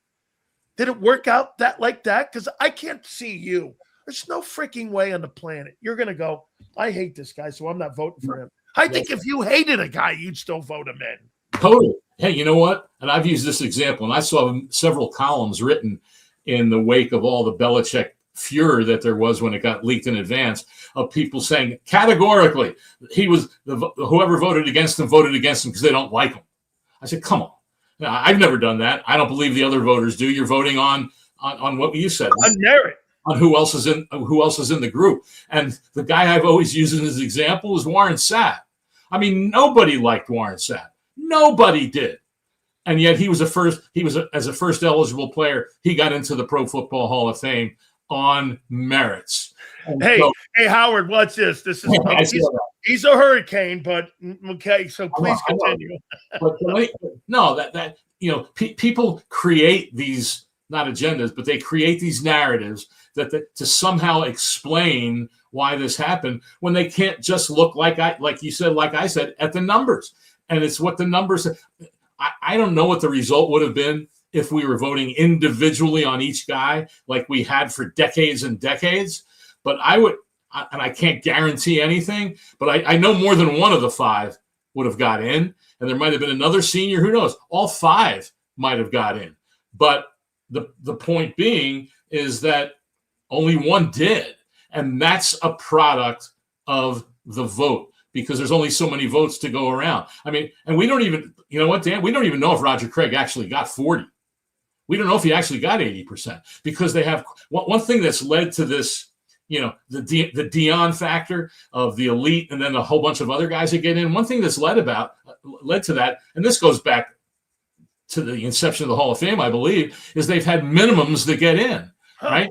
You have had minimum, and that, right, the way it is now is 1 from the group of 5 and 3 from the modern day guys. prior to that, I believe was 4 for the modern day guys was the minimum that had to get in with the modern day group. Well, if you have minimums, guess what? They're all not going to be the elite of the elite. And so then you start getting into other great players who I believe are deserving. But once that happens, then you're creating a Hall of Fame that can't be only of the elite. And you know what's funny about it? I talked about the Dion factor. I don't know if you saw this clip from a podcast he did over the weekend, and he was still ranting about, we should have a separate room for the elite bust, and all that. And there's guys who have gotten in that, shouldn't have, and there's guys who should be in that I don't believe are. And I'm thinking to myself, well, what elite guys haven't got in that he thinks should be? Well, the guy was co-hosting with him and said, well, who are some guys you think should be in? And he named Darren Woodson, Asante Samuel, and Fred Taylor. Now, we can say that, hey, those, Fred Taylor's been a finalist. Asante Samuel hasn't. Darren Woodson's been a finalist, but they're not the elite of the elite. And so Dion, in those 3 names, proved that everything he said is a bunch of BS, right? And it also shows how dangerous it would be that some have suggested writers shouldn't vote. You should have players. You have Hall of Famers. You should have, well, they're more biased than players in terms of, than writers and media in terms of who gets elected. And that proves it from Deion Sanders himself when he mentioned those 3 names. And again, I'm not saying those 3 guys aren't deserving, but they don't fit Deion's profile. Samuel's not a Pro Football Hall of Famer. He is a really good football player, but yeah, the comment that Randy Moss made, he said that writers should not be, and Jason was really upset with that when I brought that question to him. So I want to hear your take. He said that was just ridiculous, and I happen to agree with you guys. I don't believe that players. Now, you guys have Tony Dungy, and I think Dan Fouts is also in there as well. I don't believe that. I think because I'd be voting for Hurricanes. I'm sorry. I'd be voting for Reggie Wayne. I'd be looking for Frank Gore. I'm not going to hide my bias, nor can other guys hide their bias. Right. Former teammates that you think are great. Hell, I might even be doing Paul Gruber. Something like that, who shouldn't be in. But because I love Paul Gruber so much, he was a really good player. But is that guy a Hall of Famer? Absolutely not. How do you take that? How do you take that conversation by Randy Moss saying you guys shouldn't be voting? Well, there's a lot of stuff that's thrown out there because everybody wants to come up with, we got to find a better way of doing this. And now Jim Porter's coming out and said something about maybe lowering the number of finalists, which I don't know. Then you're going to make it even harder to get in, lowering the number of voters, having more quote historians. Well, there's a lot of historians on there. I've been covering football for half a century, and there's other guys like me on that panel, John McClain and Dan Pompei and other guys, and Bill Polian. You have historians on there, and so you have those people. I've always wished, and we can't do this. I understand that it would be great to be able to televise the discussion that we have for 8 to 9 hours. I would love that. Only for the fact of people would say, that's what goes on there. It's not just these guys spitting out their own opinions, because what we all do, especially those of us who are going to talk in the meeting, and especially those of us who present a player. I've presented Torrey Holt now, all, full transparency. Now, I did hear, Howard, it was Zoom, so I want to be fair there. But we're still talking to each other. Yep. But I've presented Torrey Holt now 7 times, right? But it's not just me for 5 minutes spewing his stats. And, I bring them all up, and bring those things up. But I talk to other people. I talk to Hall of Famers. I talk to guys who played against him. Obviously, teammates. Everyone expects teammates to speak highly. But I talk to other guys, and we all do that. We talk to coaches. I had Ty Law talking about Torrey Holt. I had Mike Holmgren talking about what it was like to coach against Torrey Holt. We all do that. We just don't get up there and just talk off the top of our head. We prepare for this, especially when you're presenting someone from the market that you worked in. And that's what goes on this entire meeting. There's tons of, in fact, I sent out before the meeting almost 3 pages of testimonials from different people and opponents and all that about Torrey Holt, because you just can't talk about it all in that meeting. And we get a lot of those communications for the weeks prior to the meeting that we have. And people don't realize that. They just have their own vision of what's going on here. And personally, I think, Dan, a little bit, a lot of fans of the general disdain there is for the media now, which is obviously out there in a lot of levels of our society. The general disdain for the media, almost the whole Belichick thing, just opened the doors to that so everybody could say what morons we are and how pathetic. And Dave Portnoy going on some podcast and saying that anybody who didn't vote for Bill Belichick should be executed. I mean, it's just the stuff that gets said. That stuff is a lot crazier, believe me, and more off the wall than anything that we talk about in the meeting, because we all take this so seriously and the time we devote to it. And a lot of people don't realize that. That's why I love to preach it and talk about it, because I think then people understand. Do you think a Hall of Famer or a player talking about a guy and voting is going to spend the time that we do on putting our discussions together? No. Not a chance. No. Not a chance. And so that's when stuff like that gets said. It just is. Are you aggravated, Howard? Overall, yeah. Overall, because do you think your integrity has been attacked a little bit in the way in how you go about the process? And do you think that the group of 50 men and women, do you believe that their integrity has been attacked, and that's the biggest problem you have? That's one of the biggest problems, absolutely. And there's always that talk back after an election. Oh, how come this guy didn't get in? And a lot of it comes from the city where the player is. How could you overlook this guy? Hey, there's no perfect process. There's no perfect vote, but everyone votes their belief, because we all know how important this is for these people who are going to go into the Pro Football Hall of Fame. But to a certain level, it has been. And then when it gets out there, we didn't vote for the most deserving guys. If you voted for a senior player instead of Bill Belichick or Robert Kraft, then you didn't vote for the most deserving guys. Well, who's to decide who's the most deserving, right? I mean, in a sense, we decide. In your own mind, you decide in that year who you feel is the most deserving.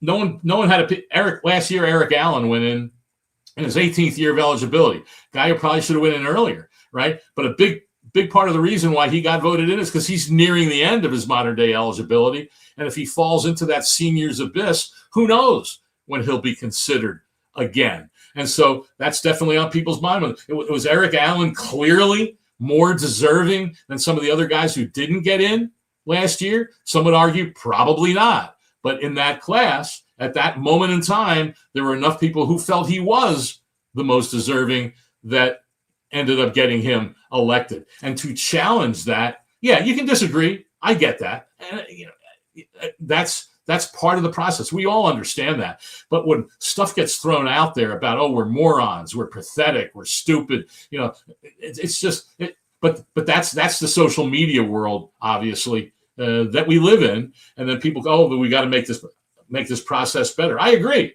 in a lot of respects. It has to be made better. One of my points is funny about that whole reduce the number of finalists. I think they should add to the finalists. Yeah. Because it's hard to get into that 15 because of the guys that return. We've got 11 finalists returning next year. And then you got Adrian Peterson and Rob Gronkowski and Ben Roethlisberger as first-time eligibles. They're going to take some spots away. So it's very hard for anyone else who hasn't been in the 15 to get in there because of just the absolute numbers of it. So I said, make it 18. I don't know what the number is. Have it 18 finalists. And so then you get more guys that are being discussed and talked about. And some people say, well, why do you have to have this meeting? Well, most other baseball, you're voting basically on numbers, impact, and all those things. But it's pretty equal among all players. Football, we've got, first of all, a ton more players to consider. Plus, you've got guards, and you've got defensive tackles, and you've got safeties, and you've got inside linebackers where there's not a lot of numbers attached to those guys. So that's a big reason why there's the discussion was created, because all players aren't created equal in football because of all the positions and the differences that there are there. My biggest problem with everything that happened with you guys was that it overshadowed the class. I mean, Larry Fitzgerald, phenomenal. I mean, seeing Luke Kuechly go in, great. Roger Craig, as we mentioned, Adam Vinatieri, and obviously Drew Brees going into the Pro Football Hall of Fame. All great guys. Do you think it overshadowed a little bit those Maybe. guys' class? Because when they go to Canton this summer, I mean, the conversation that's going to be surrounding that is going to be Belichick and Kraft. I mean, that's going to be the overlying story. Well, I hope it's not. I see that could be a bit, but I think by then those guys will be celebrated that are going in. And I brought up the point of Roger Craig. I mean, a lot of people say, "Oh, I'm so glad he got in," not even thinking to that next step that if Belichick or some of these other guys, he wouldn't be in, and he'd be waiting even longer and maybe forever and maybe never get in. And so Lombardi wasn't a first ballot. Well, that's right. Bill Walsh wasn't. I mean, there's been other people who weren't. And that brings me to another point. We've talked about it in the room to a degree, recency bias. And there's this push to getting guys in there. And I don't have any problem with Drew Brees and Larry Fitzgerald. No. Right? But what ends up, Adam Vinatieri and Luke Kuechly, great players, are they more deserving than Willie Anderson, one of the great right tackles of all time, who wasn't considered a lot in the beginning because he was a right tackle, and it was like only left tackles got recognized? Are they more deserving than Torrey Holt, has had 12 years of eligibility? Darren Woodson, who's been eligible, he was a finalist, 18 years of eligibility. Are those second-year guys clearly more deserving than those guys? I don't know. I think you could have fair questions about that. And so here's what's happened. You've gotten a group. There's plenty of us OGs, if you will, but there's also the room has gotten a little bit younger over time. And so people remember what Larry Fitzgerald and Drew Brees and Kuechly and Vinatieri did when they just played 6 or 7 seasons ago, right? Torrey Holt's last year was 2009, right? Willie Anderson was before that. Darren Woodson was before that. How many people remember those guys? And yet here's the thing. Of the 15 finalists, I don't know if I mentioned this the last time, of the 15 finalists, 9 were first or second year eligible players, leaving 6 that weren't, right? And those 6 totaled 60 years of eligibility in the Hall of Fame. The 9 others totaled 14, right? The top 10, the initial reduction to 10, 8 of the 10 were first or second year eligible guys. And then in the vote to 7, 6 of the 7, Willie Anderson was the only one of the 7 that was not a first or a second year eligible guy. And we know that all 4 that got in were first or second year. If this trend continues, and it's even harder now because if this process continues of the way the vote goes, those guys who have been waiting, it's just going to get harder and harder to get those guys elected unless sometime they near 18, 19, 20 years and someone says, oh gosh, we don't want these guys going into the seniors. And so, but now there's this whole thing that the Hall of Fame is even saying that you have to vote for the most deserving guys, and the guys could lose their vote if they didn't. Well, I don't know if that's fair. So there's a lot of things. It's going to be, like I said, it's going to be very interesting to see what happens in the ensuing months. You just made a comment about Willie Anderson being a right tackle. And for folks in Philly, we're based there. You think that hurts a guy like Lane Johnson? And I just brought up his numbers here. And by the way, I want people to know there's like left tackles. That's the premier position in the offensive line. Then I would centers are important, but they're probably the least of the offensive line that are in the Pro Football Hall of Fame. Left guard, but right tackle, Lane Johnson has right now, and again, I know that you're going to look at him down the line. He's got 6 Pro Bowls and 2 Super Bowls, but he played right tackle.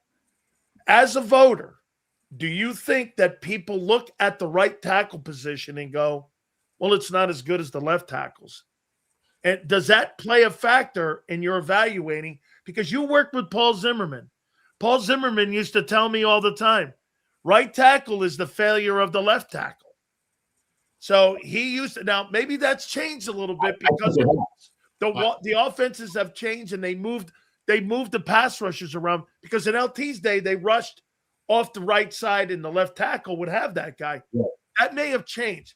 Has that changed a little bit enough, or do you think right tackle still struggle getting in? It's a great question, but I think because of this emphasis that there's been with Willie, he's been he's made it to the final 7 now 2 years in a row.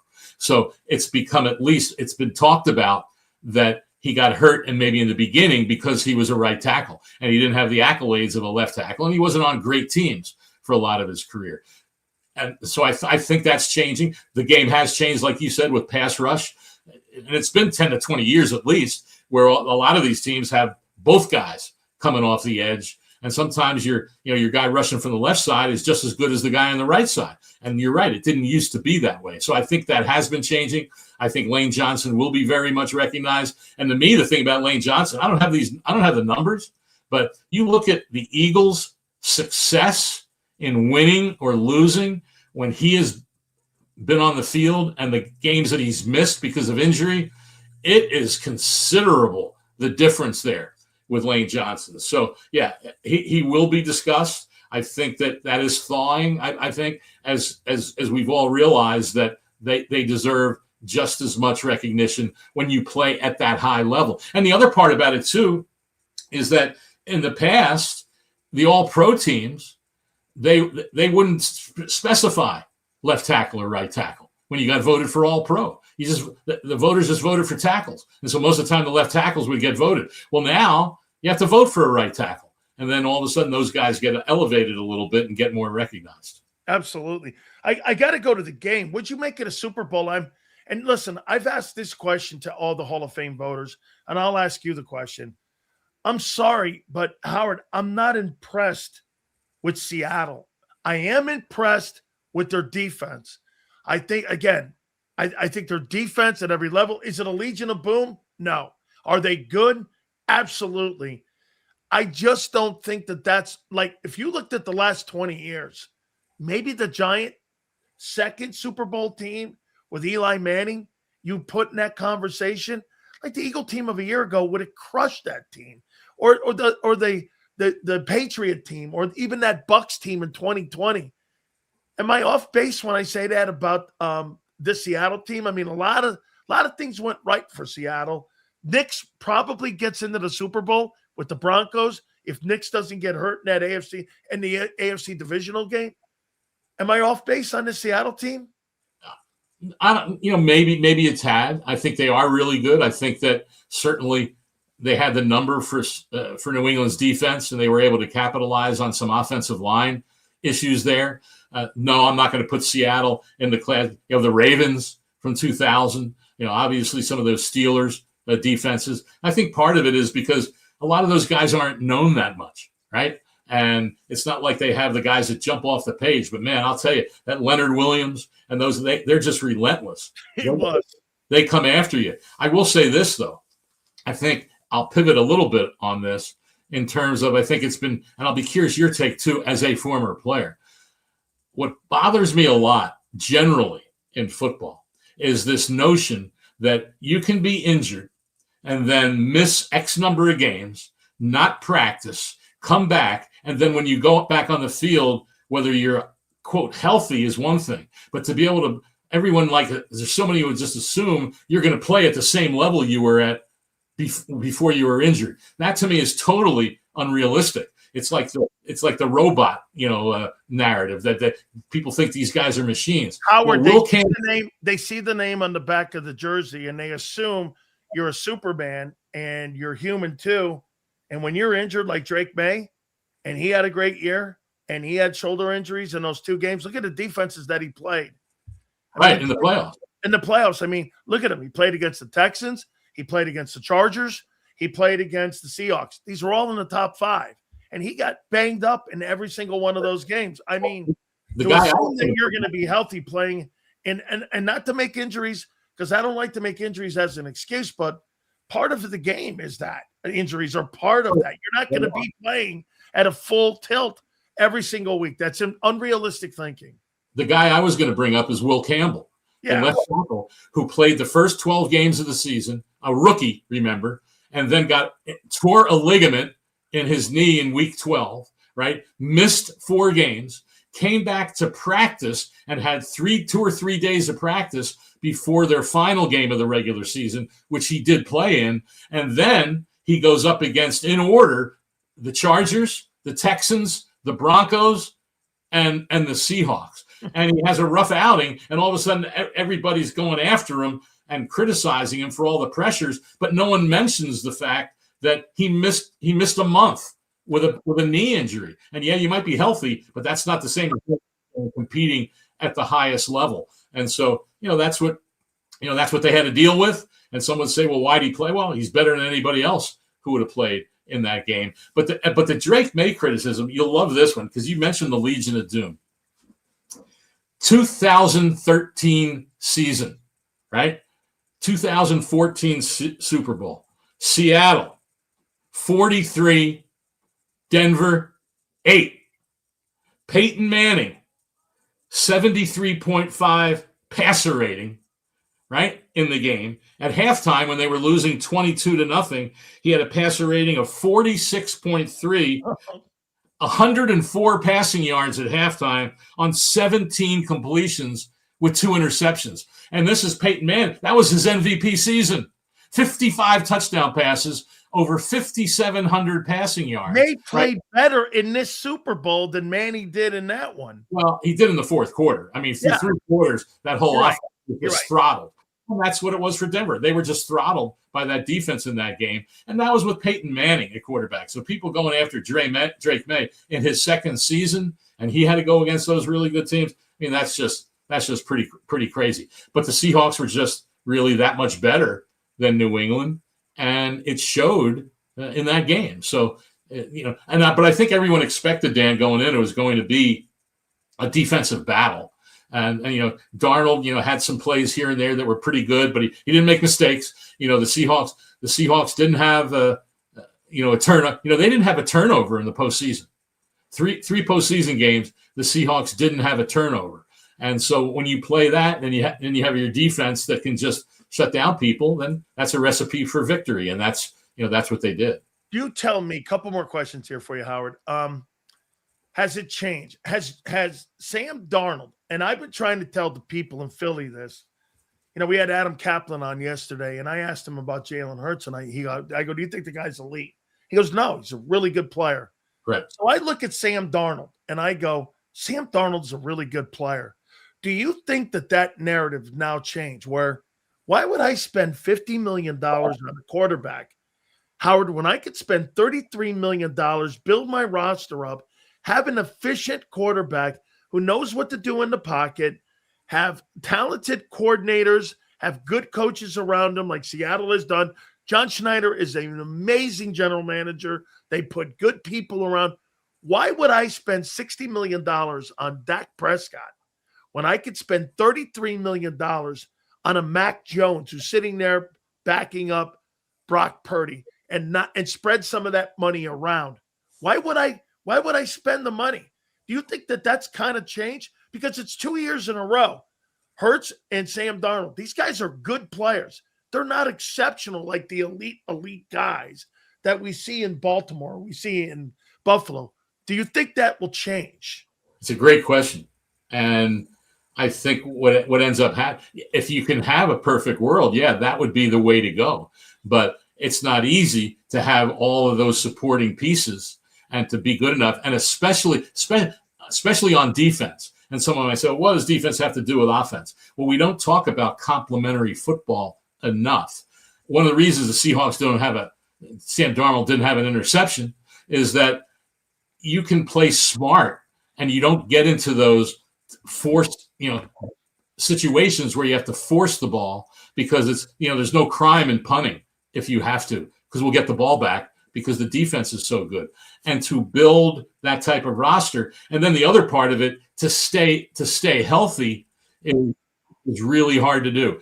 But I think so then when these teams, they get the quarterback that they have, and now they've been there 5 years, and now however many, and now it's time for that second contract. And you say to yourself, well, are we going to pay this guy the market rate, or are we just going to move on and hope that we can find somebody just as good or better that can then play winning football with the roster we have and the team that we have? I mean, Seattle was, I believe the number, I think they had at the end of as the season just ended, they only had 6 guys on injured reserve at the end of the season. Right? Wow. The Rams had 3. The Patriots didn't have, very many. And so the thing I always hate is when you point out how a team has just been decimated by injuries and people say, oh, that's just an excuse. Well, no, it's a part of it. It's a part of it. And you start losing a lot of your top players, then it's almost impossible to win on a consistent basis because the NFL is so hard and so competitive. So I guess you could argue it's a trap that teams fall into when they have that quarterback. They don't want to take a chance on someone else. And yeah, John, they took a little bit of chance on Sam Darnold because at the end of last season, he played very well. At the end of last season, he wasn't that good in those 2 games that they lost, one for the division and then one in the playoffs. So they rolled the dice on Sam Darnold, but they did have obviously the supporting cast that enabled him to be successful. But it's not. And the Eagles, another example. Howie Roseman is always concentrated on those the offensive and defensive line. And when you look at the Seahawks, no one talks about I just talked about their defense and Leonard Williams and those guys on the line. But look at that offensive line they have. Not household names. Yeah. They're starting a rookie. Was it Gray Zabel, right? And Howard Cross. I'm trying to remember Charles Cross. I forget his first name. But they have Cross on the offensive line at tackle. Lucas at tackle. They don't have household names on that offensive line, but they don't miss games. And when your offensive line has that continuity and can then just do what you have to do on offense, then you can do the things that you'd like to be able to do and be consistent with it. Final question for you. What type of changes do you think you're going to see with the Hall of Fame? Do you think that they're going to – they seem to have you guys in their crosshairs, and I think it's unjust. I think it's the Hall of Fame's process. That's me speaking. That's not any of you guys speaking. I say that to everybody, and I've said that to all the 5 guys that I've spoken to on my shows. So I'll ask you, will there be changes made? And will you be disappointed that they would have a knee-jerk reaction? Are you disappointed that they are in this lane right now where they may have a knee-jerk reaction? That's a concern, and you hope that common sense, rules out. Many of us believe there was a knee-jerk reaction with this change that came about because of. By the way, Howard, you and Jason and Armando and Jared Bell have been telling me this for over a year about this process, that eventually it's going to bite the Hall of Fame. Right. And it did. And it did. And there seems to have been a knee-jerk reaction to some things that people were saying, Dion and others, and at the Hall of Fame weekend in 2024, I guess, going into the class of 2025, and 2 weeks after the Hall of Fame weekend, 2 or 3 weeks at most, all of a sudden these new changes came about. And so it seemed that was the case. You have to take a reasoned approach, I believe, step back, look at it honestly, and say, how can we avoid this? And, the whole thing of putting in the elite of the elite and that classes had gotten too big. Well, there was a time when when they went to 3 seniors, the points were made that we're okay with a larger class. And all of a sudden, a couple of years later, well, we're not okay with a larger class. Well, the putting only the elite of the elite in, that went out the door decades ago.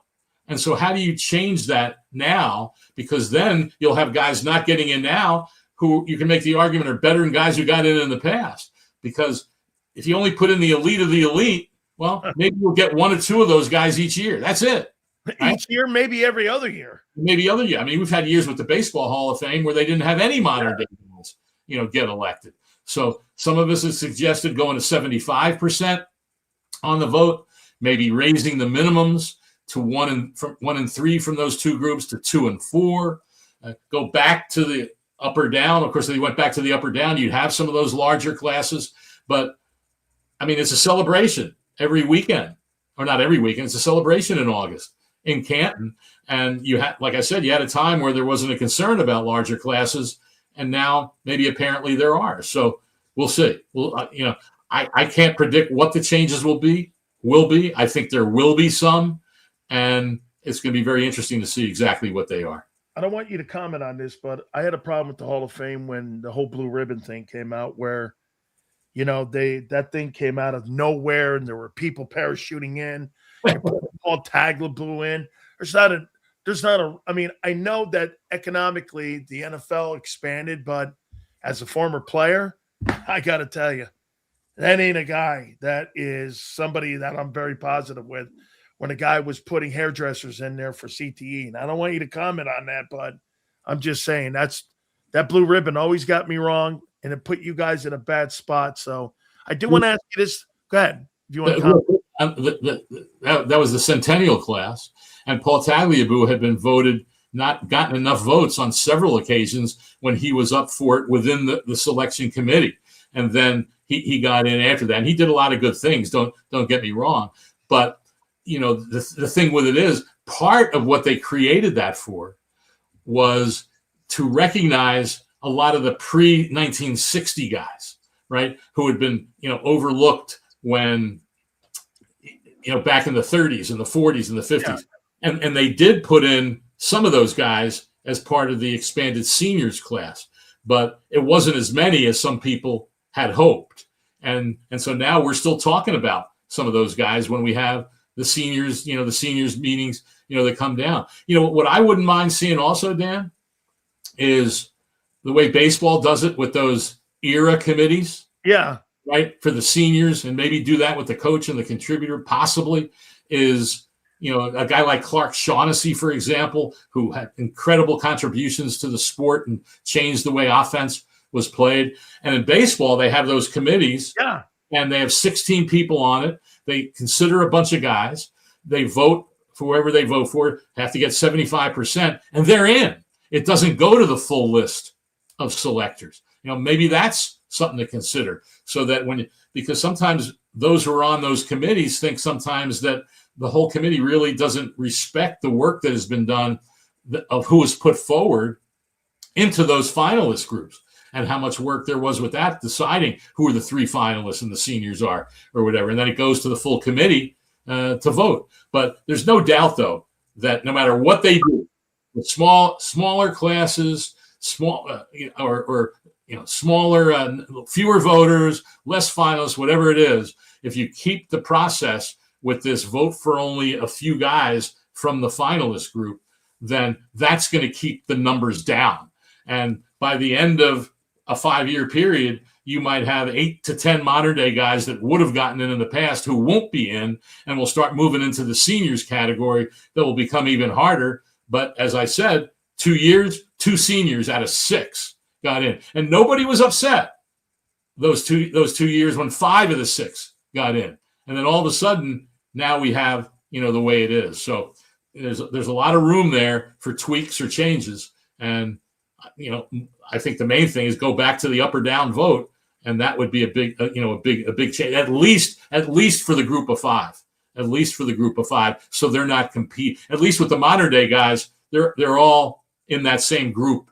They have different years they've been around, but at least they're the same, they're in the same group of players. The others, you have 3 seniors, a coach, a contributor. I don't think that those guys should be competing for votes against each other. So at least change it for that group. But, again, we'll see. We'll see what Hall of Fame decides. There's a question from a person here that wants to ask you this. Regarding the Hall of Fame, a player, say like Randall Cunningham, who changed the way the game was played and the way the quarterback position was played during his time. Like, I'd make this comment that Randall Cunningham was probably Patrick Mahomes before Patrick Mahomes in the style that he played. When you're considering a Hall of Fame guy, like somebody like maybe like a Randall, does that play into how you guys did this guy? What was his impact in the game? Like Deion playing corner, Lawrence Taylor playing edge, like that kind of stuff. Does guys changing the position, like Ed Reed playing the safety position? Safeties don't traditionally get into the Hall of Fame. Do those kind of conversations come up too? What kind of impact did he have in the game? Well, yeah, no, the impact is definitely discussed. With a guy like Randall, I mean, he, when you look at his full body of work, he did have impact and did do things. And there's something that a lot of people say a lot of times, Dan, well, can you write the history of the NFL without that guy? to me, that's kind of a cliche. That what does that mean? There's a lot of guys that you can't write the history of the game without, but it doesn't mean that they deserve a bust in Canton. And there's other things that go into it. You can have an impact, but then it also means what did you accomplish? What were your individual numbers? I think the team shouldn't be looked at as much as some do, but that becomes part of the discussion. And so impact is one of those things that I'm not going to say it's hard to define, but it's hard to define within a context of should a guy be a Pro Football Hall of Famer. And so that becomes part of it. When you start matching up his career numbers with, and you mentioned Mahomes, I don't know that, he was a good passer. I don't know that he was ever as accurate a passer as Patrick Mahomes. And so I think along those lines, man, if you started to just put, he had an impact. I'm trying to think of other guys who might have had an impact with the way they did things. But it becomes hard to justify in some cases who was a true Hall of Famer. But like I said, there's no one way of looking at it. There is objective parts to it, but there's also very subjective, and you're dealing with people who all have opinions, and whoever's voting, that's always going to be the thing that that decides it. Do you think Jalen Hurts is trending that way? In terms of impact? No, I think you said it earlier. He's a very good player. We'll see how long his career ends. I don't know that he's going to have those. I don't think he's a Hall of Famer right now. No, he probably isn't. But does he become one? I mean, a lot of the success that he has had and the team has had is with, his running ability. And, that's been a big contributing factor. But to say that I shouldn't say elite of the elite, because again, I'll go back to that other thing we were discussing. Once you're putting in guys who aren't the elite of the elite, how do you differentiate? How do you separate? And that's what happens a lot of years when you get 2 or 3 wide receivers that are finalists, 4 or 5 offensive linemen that are finalists. And how do you separate and decide who is more deserving, from that group? And it becomes difficult. Luke Kuechly goes in, this year, very, very short career. Normally guys with those short careers, they'll get in eventually, but not that quickly. But he did, he did. And so all power to him. And that's, there's so many things that go into the individual determinations, that we all make. And I'm not for a second saying we're all perfect, by any means. If we had 50 different people in there voting, the results might have been, who knows, might have been somewhat different. But, you go with what you have. But I don't know that there's 50 people that would do the job as diligently as we all do on a year-round basis. I absolutely agree. Howard, I believe you guys have done the best you possibly can with the circumstances surrounding it. And it's not an excuse. Listen, I've known you for over 25 years, and I've known all these voters for over 25 years. I get people asking me all the time. I won't tell you which Hall of Fame voters, but they go, who would you vote for? And I get these text messages, and I put my thoughts down, and it's about 15 of you guys. I get people asking me. And they don't take my word. They have like a pool of guys that they ask, and then they'll do their own due diligence, obviously. But I mean, I know the work that you guys put into it. It's a lot of work, and I appreciate you guarding the NFL. Thank you so much, my friend. I appreciate you. Appreciate your appreciation. Thank you very much. Howard Balzer, one of the 50 Hall of Fame voters. And I totally tell you guys, these guys put their heart and soul into this. Okay? They do. They do absolutely put their heart and soul into this thing. Guys, do me a favor. Please hit that like button. We appreciate it. Big Z is going to join us here in a couple of minutes. Let's see here. Thank you very much. Fantastic interview. Sil's probably the best journalism I've seen you do this year. Listen, one of the coolest things that we get to do is talk to all these guys. And we get the chance to talk to all these Hall of Fame guys. And what they do is, look, it's funny, I was talking to 2 of them last night, and they were telling me how much heat that they're getting, especially a guy like Jared Bell. Jared Bell was talking about he believes that there's going to be a bigger process coming up. All right, so we're going to get back into the Eagle Talk here. Do me a favor, guys. Please hit the like button. I want to go back to some of the things that we said, but real quick, I want to say this one more thing about Howard. Last night, when I texted him to come on the program, he's like, what are we going to talk about? Are we going to talk about the Hall of Fame? And I said, yeah. Why else would I get you on? I want to know what happened. I thought it was interesting what he said also. Right now, Jalen Hurts is not a Hall of Fame player. Now, look, it's 7 years, going into 7 years into his career. He's not a Hall of Famer right now. How many people do we have to get on? There's been at least 3 voters say, not yet, not yet. Not yet. And this guy's been to 2 Super Bowls. Not yet. And nobody thinks the guy's elite. Now, again, you don't have to be elite to win Super Bowls. That's been my story to you guys. And by the way, for the record, I'm never telling you, Jalen, look, I may kid with you guys and go, he's a stiff. He's not. He's not a stiff. Sills. Hey, Sills, F you. We love your work. Thank you, Denny. I get it. Yeah. Thank you, Denny. They should vote, but it should be less. 30% reporters, 35% players, 30% coaches, fans get a chance to vote. Getting fans' thoughts? Sills, nothing personal. I would have put Elsie Greenwood in over Craig. That was a tough one for me. Hey, Denny, I get you, bro. We're good. I love Elsie Greenwood. I'm with you. Elsie Greenwood, 6 Pro Bowls, 4 rings. He was on the steel curtain. I get it. He's not a stiff. He's not a good quarterback either. Shady, I disagree. Jalen Hurts is a good quarterback. He's a good player. He's not an elite guy. But how about this? Is this fair? Jalen Hurts is not elite, but he does elite things at times. There's a lot of guys who are elite that don't do elite things. I think Lamar Jackson is an elite football player. But in elite moments, he doesn't do all the elite things. Hurts not an elite player, but he'll do an elite thing in a game.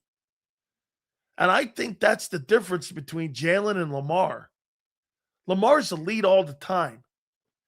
But when it matters, sometimes he's not an elite guy, and he doesn't do an elite thing. Jalen will do an elite thing in a game. He'll pick up 15, 20 yards. He'll make a throw. He's not going to be ever consistent at doing it. But he does do things in the moment that Lamar hasn't yet. I will totally give him that. Now, wait, he's earned that.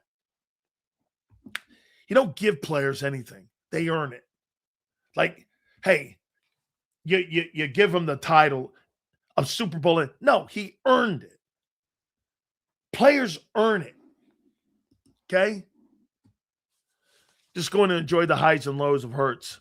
He's a great quarterback, not elite. I'm fine with that. Just want national media to keep the narrative about Jalen equal to other quarterbacks. Yeah, but my friend, it's hard to keep that narrative equal when the teams aren't equal and the organizations aren't equal. How many organizations do you guys feel are in the same conversation with the Eagles? How many people do you think, how many teams in the NFL do you think organizationally are as good as the Philadelphia Eagles? How many people do you think? 5? 6? Sills, where can your other show on the weekend be found, Sills, please? That is Sports Grid. I'm on noon to 2 on Saturday and Sunday. Appreciate that. Thank you very much. Somebody told me that you guys sent that, so thank you. I appreciate that. Sills, the problem is there's a few assholes on the panel that have influence. Yes. And I think they're going to try to change those guys out, in my opinion. Paul, what if Hurts makes it back to win? How about this, Paul? Let me ask you something. Paul, if Troy Aikman had won 2 Super Bowls, do you think Troy Aikman would have made the Pro Football Hall of Fame? I don't. I don't think Aikman was an elite quarterback. I don't believe. I saw that Rodney Harrison went after Tony Dungy on the broadcast. I don't believe that Aikman gets to the Hall of Fame if he doesn't have 3 rings. Okay? I don't.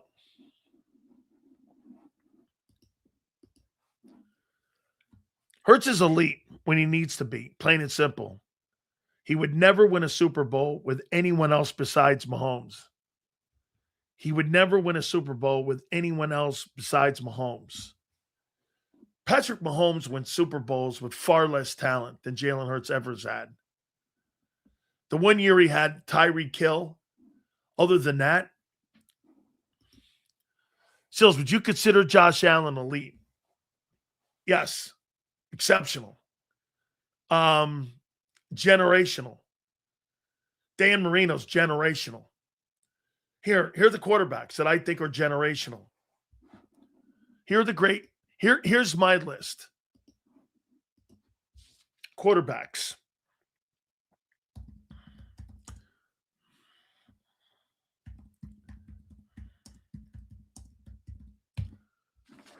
Here. Do I think Tom Brady is an elite talent? No, I don't. Do I think Tom Brady has elite processing? Yes. Does he play the position better than anybody else cerebrally? Yes. Is he as gifted as Aaron Rodgers? Not in the same. Is he as gifted as Lamar? Not in the same. That's a different conversation. That's why I keep bringing up all the time Hurts' resume. It's like a smaller version of Brady's. Here, exceptional. Drew Brees, is he exceptional? He's a great passer. He does a lot of great things right. If I had to win a 60-minute football game, would Drew Brees be the guy? No. When I could pick from the Peyton Manning is elite. Is Brett Favre an elite player? Absolutely. Rodgers, yes. Stafford, yes. Is Roethlisberger? Roethlisberger is going to be considered a Hall of Fame candidate. Does anybody in here look at Ben Roethlisberger and go, that guy was an elite ball player? Phillip Rivers was better. I mean, Phillip Rivers is a better ball player. I think Ben Roethlisberger was a product of the Steelers. Dan, I get your quarterback. It sounds good until you win a Super Bowl with a guy like Sam Darnold. Now he's asking for $50 million a year. Keep switching? Wait, no. He won the Super Bowl making 30. You're switching. I'm not. Sam Darnold's not a $50 million a year guy, but the league will pay it. You won with a $33 million quarterback. Ain't no switching. You're going to overpay for Sam Darnold. And they're going to overpay for Sam Darnold. You can win a Super Bowl with a $30 million quarterback. You just did. Now you're going to pay the guy 50? He ain't a $50 million guy. You're going to overpay him. I mean, you're overpaying. That's what the league does. Look at all the quarterbacks that they've overpaid making 50. Love, Trevor Lawrence. Now you got Sam Darnold. And now he's added to the mix. The only thing that makes his thing look better. How about this? How many people think Sam Darnold's going to win a Super Bowl making $50 million a year? Does anybody believe Sam Darnold goes back and wins another one, making more money than he made right now? Keep switching? How about this, Ramir? Do you believe that Darnold goes back and wins one making 50? I don't.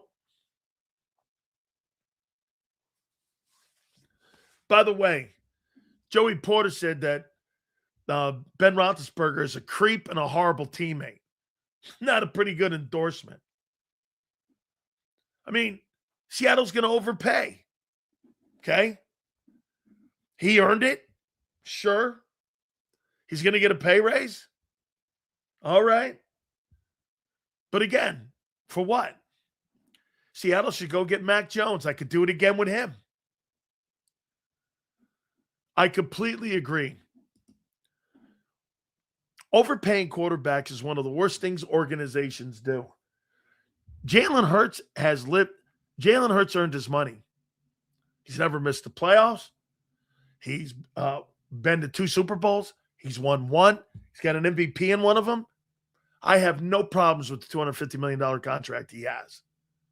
Trevor Lawrence and the rest of these guys, fucking no way. The Kyler Murray deal was stupid. 8 out of 10 of these deals will not pan out. Okay? That's my point. You're going to overpay regardless because he's going to be asking for more money for winning the Super Bowl. Yeah, but my point, Ramir, is this. You don't have to. Do you guys agree with this? I think one of the reasons that people pay a lot of money for these quarterbacks, do you agree with me?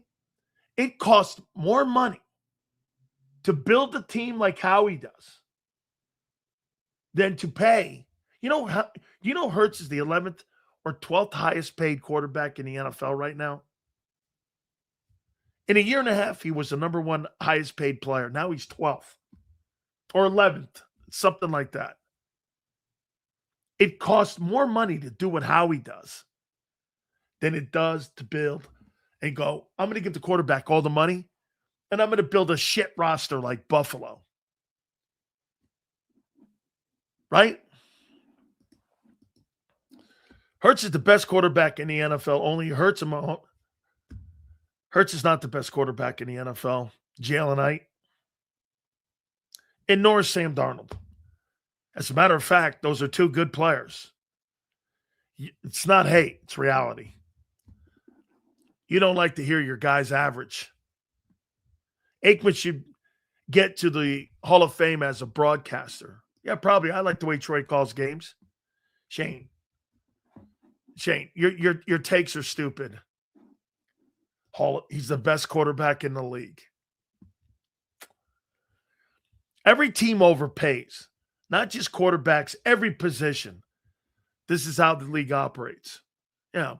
Well, I think that's why the Patriots were great for 20 years. They never overpaid. If you were looking to make money, the New England Patriots never had like the highest paid player. Brady was never the highest paid player when he played in New England. He was never the highest paid guy. Eli Manning, Ben Roethlisberger will be remembered over guys like Rivers and Matt Ryan in 30 years. Which Dallas quarterback would you rather be, Aikman or Romo? Again, Aikman was a product of Jimmy Johnson. Played on a great football team. He'll be remembered because of the players around him, not because of his play. Of all the 3 guys, do me a favor. Let Enticed tell him this. Rank the triplets in that Dallas dynasty.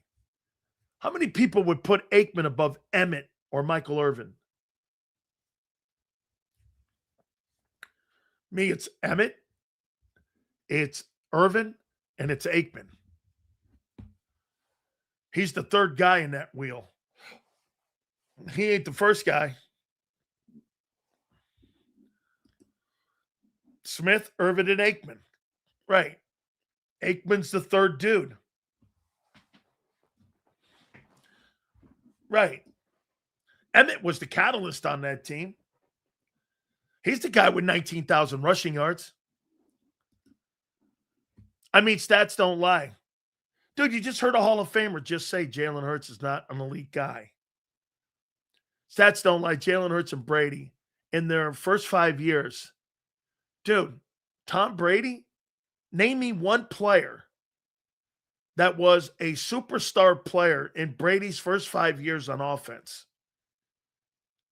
That was a Hall of Fame player that he won Super Bowls with. And Gronk wasn't there yet. Name me one player. In Brady's first Super Bowl, the first year that they won, the first two, name me one. Deion Branch is not a Hall of Famer. Name me one guy that was a skilled player that's a Hall of Fame player that was even like a Pro Bowl kind of guy. I mean, name me a guy.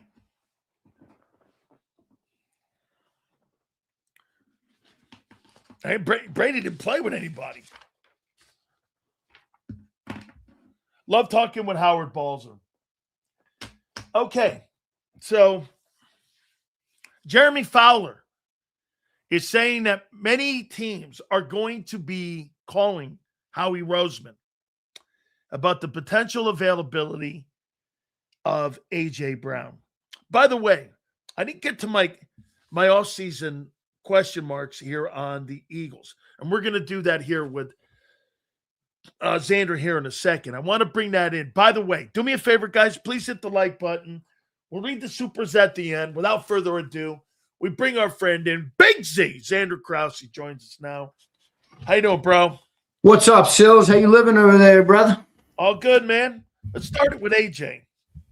Uh-oh. So Jeremy Fowler has come out, and he was on, I guess, that show Get Up today. And he was saying that executives are going to be contacting the Philadelphia Eagles. Do you believe, after what Jason Kelce said today on WIP, and I want to quote this here, Xander, and I want to make sure I get this right here, okay? Jason Kelce on the perceived lack of effort from A.J. Brown this year. It's very unfortunate a player who allows his internal frustrations to manifest into his play, and it makes him play worse, and it makes the offense play worse. To me, that sounds like a weak-minded guy.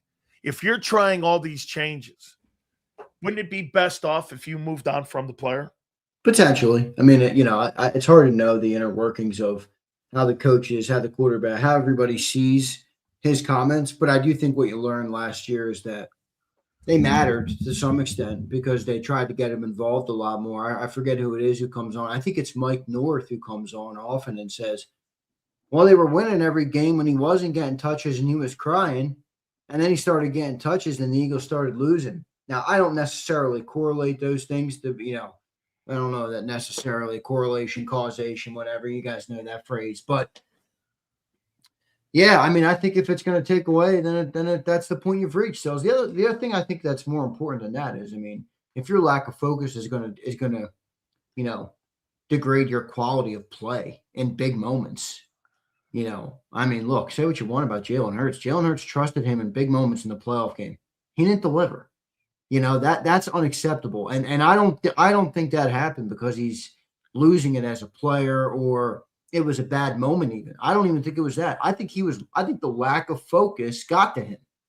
And that's where I think I would pull the trigger. If that's not going to be fixed, then in a way, we're wasting both of our time, and I don't think that's a good way to understand this. Jeremy Fowler is a very respected guy, and he's saying that executives are going to be reaching out to the Eagles. Oh, they are. People keep bringing the money up.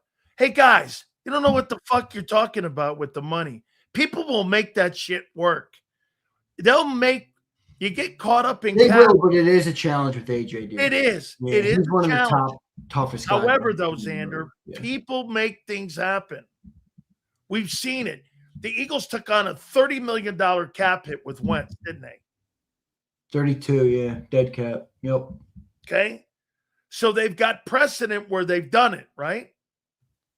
Okay. So, again, I mean. I don't disagree with you. I think they will do it. I'm just pointing out that of all the people on the team, 52-man roster, next to Jalen and Lane Johnson, actually, A.J. Brown's contract is probably the hardest to move off of, and he's harder than Lane's. So it's a tough contract to move. It is. It's a challenge to move. Okay. So I got some questions here for you as we head into the offseason here. Jalen Hurts. How do you think the relationship with Mannion and Josh Goedert? What type? Last year I asked this question. People thought the transition with Kevin Patullo would be an easy one because Kevin was in the building. Sean Mannion and Josh Goedert and Jalen Hurts. What impact do you think those three have on one another? It's a good question. You know, I look at those coaches, and as optimistic as anybody could be about them, I think that it would be fair to wonder, how's Jalen going to respond to youthful leadership? You know, I mean, Sean Mannion is 6 years his superior, and I mean, he can't hold a candle to Jalen's resume when he played. Now, playing isn't always, you know, a perfect indication of a coach. I mean, some of the greatest coaches of all time don't, you know, haven't played the game, a lot of them. So that's not a perfect comp. I just, you know, Jalen's one of those, people call him an old soul. I think that's an accurate description of him. How's he going to resonate with a 33, a 35, and a 38-year-old that control the run game, the pass game, and are the OC? Now, let's see what they do in the quarterback coach. That's why I like that Olsen guy that they're talking about, because, all right, at least you give me somebody with some major experience and pedigree. But I do wonder, you know, I don't know how it's going to be, Sills. And the worst part about it, well, the true part about it is we're not going to find out. No. Because Jalen doesn't say a whole lot about it, which is fine. But people will draw from his comments whatever they want or however they want to take it. And we will see. I think what will win him over will be competence. I think if you know, every time you meet somebody, you can sense something about them. You know, certain people give off certain things. If Jalen Hurts feels that Sean Mannion is competent, and, you know, Seth Joyner used to say this. That's one of my favorite things that Seth used to say on our shows when he was on JAKIB. He used to say, when a player believes a coach can make them better or teach them something, a player will listen to that coach. You could be the greatest coach in the world, but if you don't have the respect or the ear of your player, you're not going to get through to him. So that's kind of how I see Jalen. I think he's got that hard-headed approach, and he should. He's a successful player. And I think if they show competence, I think he'll be able to buy in. But I think he'll buy in anyway because he's got no choice, dude. I mean, you got to buy in, brother. You know, that's who the team hired. You know, so you either buy in or the team has a bad year, and then everybody might be on the way out, you know? Here's question number 2. What impact do you think Sean Mannion, Josh Goedert, and Chris Cooper have on Saquon Barkley? Yeah, it's a good question. Again, I'm actually a little bit more glib on Barkley this year. I just really don't see him as a player that can be used in the style of offense that we're presuming they're going to run. Now, that doesn't mean Saquon's not an amazing player. He's an amazing player, but you can list out 5 strengths and 5 weaknesses for any player, any person, any human, anything. Saquon's got 5 incredible strengths. If you list his weaknesses as a player, I'd put catching the ball out of the backfield. I'd put pass protection. You know, these are things that you got to do. Yeah. You know? Being a patient runner. Yeah. How's that going to play? Now, you know, are they going to run full West Coast? I don't know if they're going to run full West Coast. If they do, I think they're making a bad mistake because I don't think the quarterback or the running back or really anybody is built for that. But maybe they try, and we'll see what they end up doing. I don't know that it's going to be a positive impact on Barkley. I mean, hear me out. Barkley had Jeff Stoutland and the Nick Sirianni offense ran for 3,700 yards in 2 seasons. Now, granted, 25 of them came in one of them, but still, it adds up. Pretty good output, my friends. It sure is. So, how are they going to make him better than that? That's a tough feat. Okay, here's another one here. Will the Eagles re-sign Dallas Goedert or draft his replacement?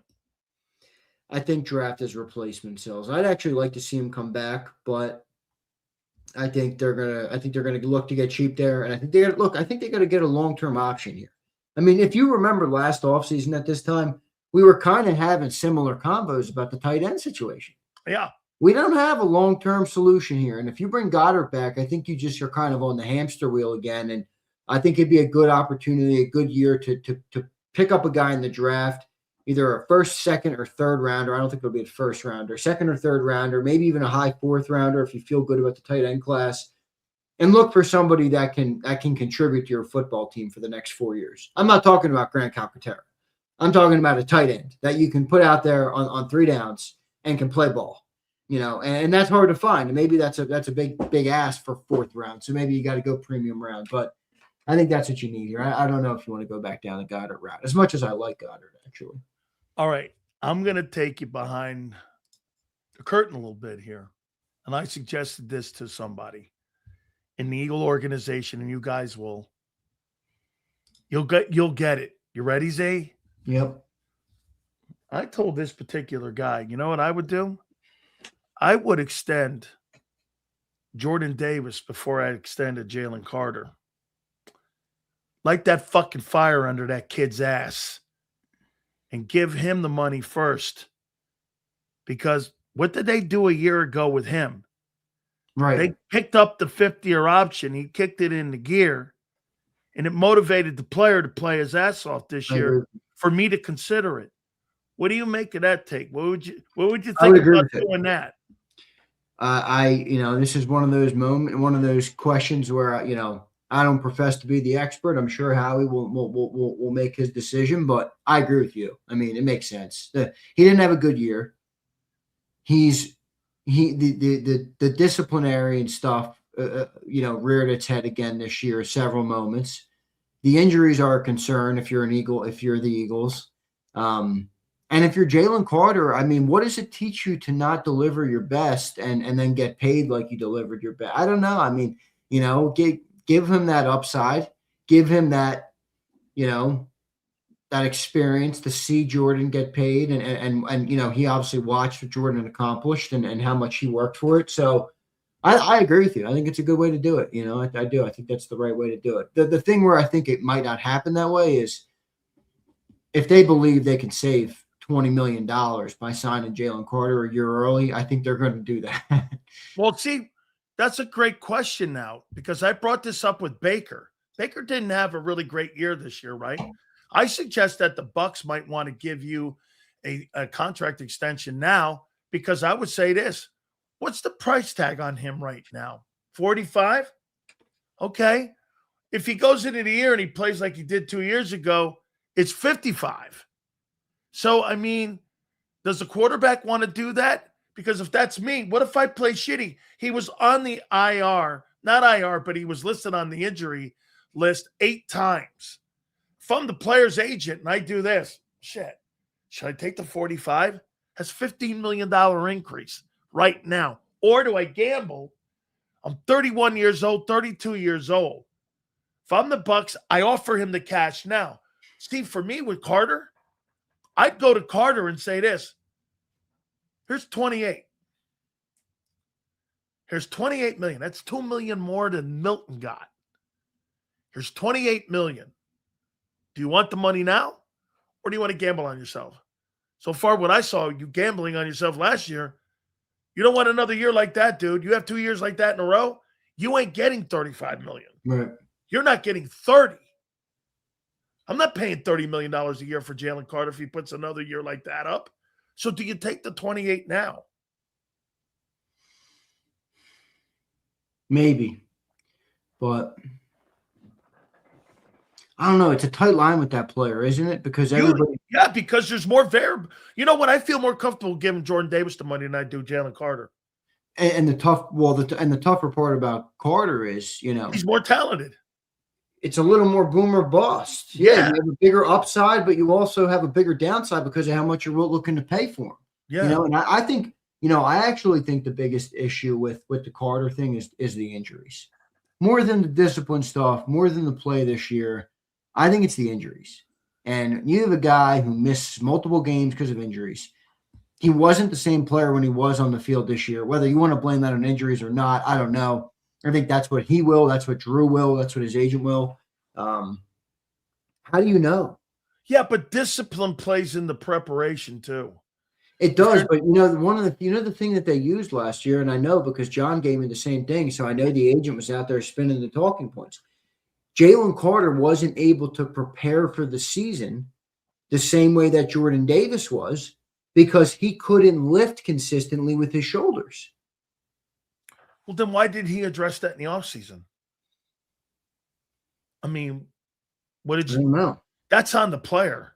And I think they're waiting to do it now because they feel like if they go under the knife or the shoulders, he's going to hurt his value. This is why I would offer him. I would do the 5th-year option. Or here's 28. And I get a steal.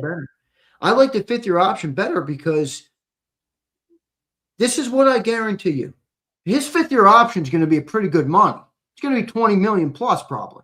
20 million. I think you need to kick that up a little higher. Yeah, like 25 million, you think? For a 5th-year option? Yeah, that's about right. So give him the 5th-year option, and now he's got to make a decision. Are you going to get the shoulders done or are you not? Now, Yale says he had surgery. Yeah, I didn't see that anywhere. Well, he had a minor microscopic, He didn't have the full surgery. That was in season, Yale, I think you're talking about. Yeah, that was the microscopic one. He needs a full surgery. And I think he's pushing it off because Drew says, let's get the money. And I think if the Eagles pick up the 5th-year option, now he's going to have to say, I either fix my shoulders and have a better year, or I try and wait to get the big bag and I don't play as good for a second straight season. I don't know. He's a little bit of a complex situation. Obviously, he's a good enough player that you want to pay him, but the tag, they're not tagging him. The tag would be 27.4. Just to keep that in context. And 26, you'd be paying the guy $28 million. See, I say this to the guy. Take the money now, kid. Because you come back and you have a shit year like you did this year, you ain't getting 28. I'd hold the kid's shitty year against him, and I would make him feel even worse by paying Jordan Davis before him. Jordan Davis deserves it, dude. I feel better paying him right now than I think Carter. I would pay Jordan for sure. I mean, look, even if you listen and think that Jordan Davis hasn't lived up to the 13th overall pick, you got to flush that down the toilet. You need great defensive tackles in the NFL, and or good defensive tackles. And Jordan Davis is a good defensive tackle. He might not be the 13th overall pick that you wanted, where he was going to be the greatest game wreck. He might not be that. He's a damn good DT, and you need damn good DTs in the NFL. So I would pay Jordan Davis. I don't even think he's a question. I would pay him. The reason that I get clouded is because Fletcher was a 13th or 12th player taken. Was Fletcher? Yeah, Fletcher was that high. Okay. Yeah. Fletcher was, I think. Fletcher was like. Was he the 12th overall? I think he was somewhere around there. If I can remember right. Maybe? Yeah, 12. He was 12? 12. That's my problem. I'm stuck on Fletcher Cox going, Fletcher was the 12th player taken. You got to move on from that. 13th was well, he's no Fletcher Cox, dude. No, I'm not saying he is. He's also not going to be paid like Fletcher Cox. Fletcher Cox signed a 7-year, $96 million deal, I remember, with Philly back when that was a lot of money. 7 years, 96 today would be a freaking deal. Yeah. But yeah, Fletcher was paid, man. Fletcher was one of the highest paid DTs in football. So, okay. Here's another question for you. So we're hearing all indications that Lane's coming back. 94, 41, and 1 with him out there. 15 and 27 when he's not out there. Wait, what was it with him out there? 94, 41, and 1. Woo! Holy moly. In his time in Philadelphia, during his time, 94 wins, 41 losses, and 1 tie. Without him, he's 15 and 27. So my question to you is, replacing that guy just might be more difficult than replacing A.J. Brown. Okay. What version are you getting with him? His impact coming back will be what? I mean, do you go offensive tackle? Because, again, here's the problem, Xander, with him. I don't know the version I'm getting with him. That's why I think I have to go offensive tackle at that position. I don't disagree with you. I mean, I think optimistically, I'd like to say that Lane's going to be back, and he's going to be a much improvement from who he had in the second half of the year last year. And I say that with respect to Fred. But Sills, when you have a 36-year-old guy on your roster in the NFL, the question that you just asked can be applied to every last one of them. So what version? I don't know. And that's the other catch. You don't know. Howie doesn't know. Jeffrey doesn't know. Clint Hurt doesn't know. No, not Clint Hurt. Jeff Stoutland, Chris Cooper, whatever the hell the new guy's name is, doesn't know. Sean Mannion doesn't know. Jalen Hurts doesn't know. Nobody knows. You would think that if Lane's healthy, he's going to cook. I think he's going to be fine. I didn't see – when Lane was healthy, I can't say I watched him get beat up very much last year. No. So I think Lane will be good, but the question is, can he stay healthy? I don't believe I've ever seen Lane Johnson. I'm a little concerned on that injury, man. Like when it happened, it was like 4 to 6 weeks, and we thought for sure he'd be back by the regular season, not even the playoffs. Kept pushing it. Then there was some mental health talk. I don't want to speculate on that. I don't know. And then he never came. I don't know. It just felt weird to me. It didn't feel fully transparent. Yeah, but the injury, unless it's something else, I'm not concerned with the injury. I'm concerned with the age and the amount of injuries he's had. Well, don't they go? They a little go hand in hand. The accumulation of it all, because Xander, when you get older, the recoup is longer. If I put the over under at 13.5 games for Lane, would you take the over or the under? Whew, that's right on the number too, boy. I don't think he plays more than 13 ball games. I hate to say this, but I feel like I agree with you, and I don't want to agree with you at all. I think they're going to try to spread him out as much as they can, because I need him in the back end of that season, not the front end. Then again, the way the schedule's shaping up, you may need it. You don't know yet, because the hard end of your schedule may be at the front end. It's hard to say that right now in February until you see the schedule, but 12 games for Lane, 13 games for Lane. 13, 14, 15, 16. Missing 4 games. Does that sound right? Missing 4 games for a 36-year-old offensive tackle. That's right. Doesn't that sound right? Yeah, right? Yeah. All right. Here's another one for you here. The new offensive scheme and the new offensive skill set. What to do with AJ if he is here? Now, do you feel when I say this comment, can this offense run effectively through Devontae Smith and Saquon Barkley without A.J. Brown? Do you think the Philadelphia Eagles could repeat as NFC East champions, running the offense through Devontae and Barkley? If A.J. was gone? Yep. No. I don't feel very good about that, dude. I don't. The league has changed. You used to get away with, well, I guess the Seahawks just kind of broke that. I mean, they didn't have 2 huge. Yeah, well, that JSN guy's a little different. Man, they move him all over. Plus, you have a pretty good 2 in Cooper. I think my bigger gripe is not, and I hate to say this because everybody immediately will turn you to a hater, but it doesn't work because I think the quarterback isn't a volume guy. You know what I mean? So like JSN got, I don't know how many catches he had last year, 100 something? Like 130. Yes, I mean, that's a freaking lot, dude. I mean, yeah, like almost 19. I mean, that's almost Devontae and AJ put together. They had 70 each, I think. He had like 100. They had like 1,800 yards receiving. Let me look up his stats. Yeah, he had like 1,800 yards. I don't say that as a knock on Hurts. I just say with Hurts' style, you have to manage it the right way, and it's not you need a variance of playmakers. Hurts doesn't spread the ball. He's not a volume passer, so I think you're going to need a little bit more weapons to go that route. But dude, Jackson Smith-Njigba is 23. He turns 24 in 2 days. That's interesting, but that's insane. That season he just had as a 23-year-old. What did he have? What were the numbers? I'm getting them. Give me a second. What is this Cloudflare verification? Here we go. He had 163 targets, 119 catches, 1793 in yards, and 10 touchdowns. Oh my God! And in the playoffs, he had 26 targets, 17 receptions, and 199 and 2 tutties. Bro, 1793. I think, if I'm not mistaken, Megatron is 1930. I think Megatron had like 1930, 1950. Yeah. I think that's the record.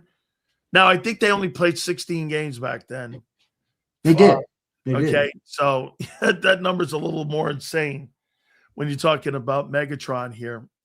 Okay, I got another one here for you. So let's go down here to, let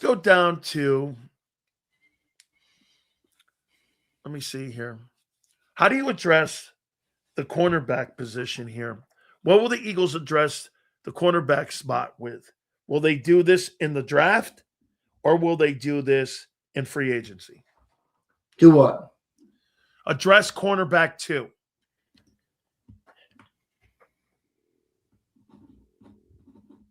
Boy, it's a pick 'em. I mean, it could be either one, right? Yeah. Yeah. I mean, they might draft one because it would make sense to get one on a rookie deal. You said the other deal to me, you doubt they go down that lane because I don't think so, but it also makes some sense because now you're 2 years done on Cooper and Quignon. So you got a 2 to 3 year window already now where you're going to have to, if you pay the guy you draft this year after Quignon and Coop. So, think about it. Coop will probably get paid next summer before his final year of his contract.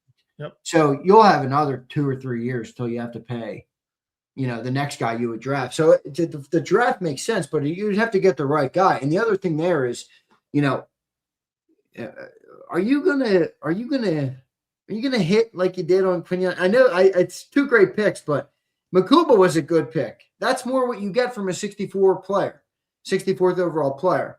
Good season, but he's not ready. He wasn't ready to be a bona fide starter yet. He wasn't a playmaker. So if they don't feel like they can get that, I think they might go the older route again. So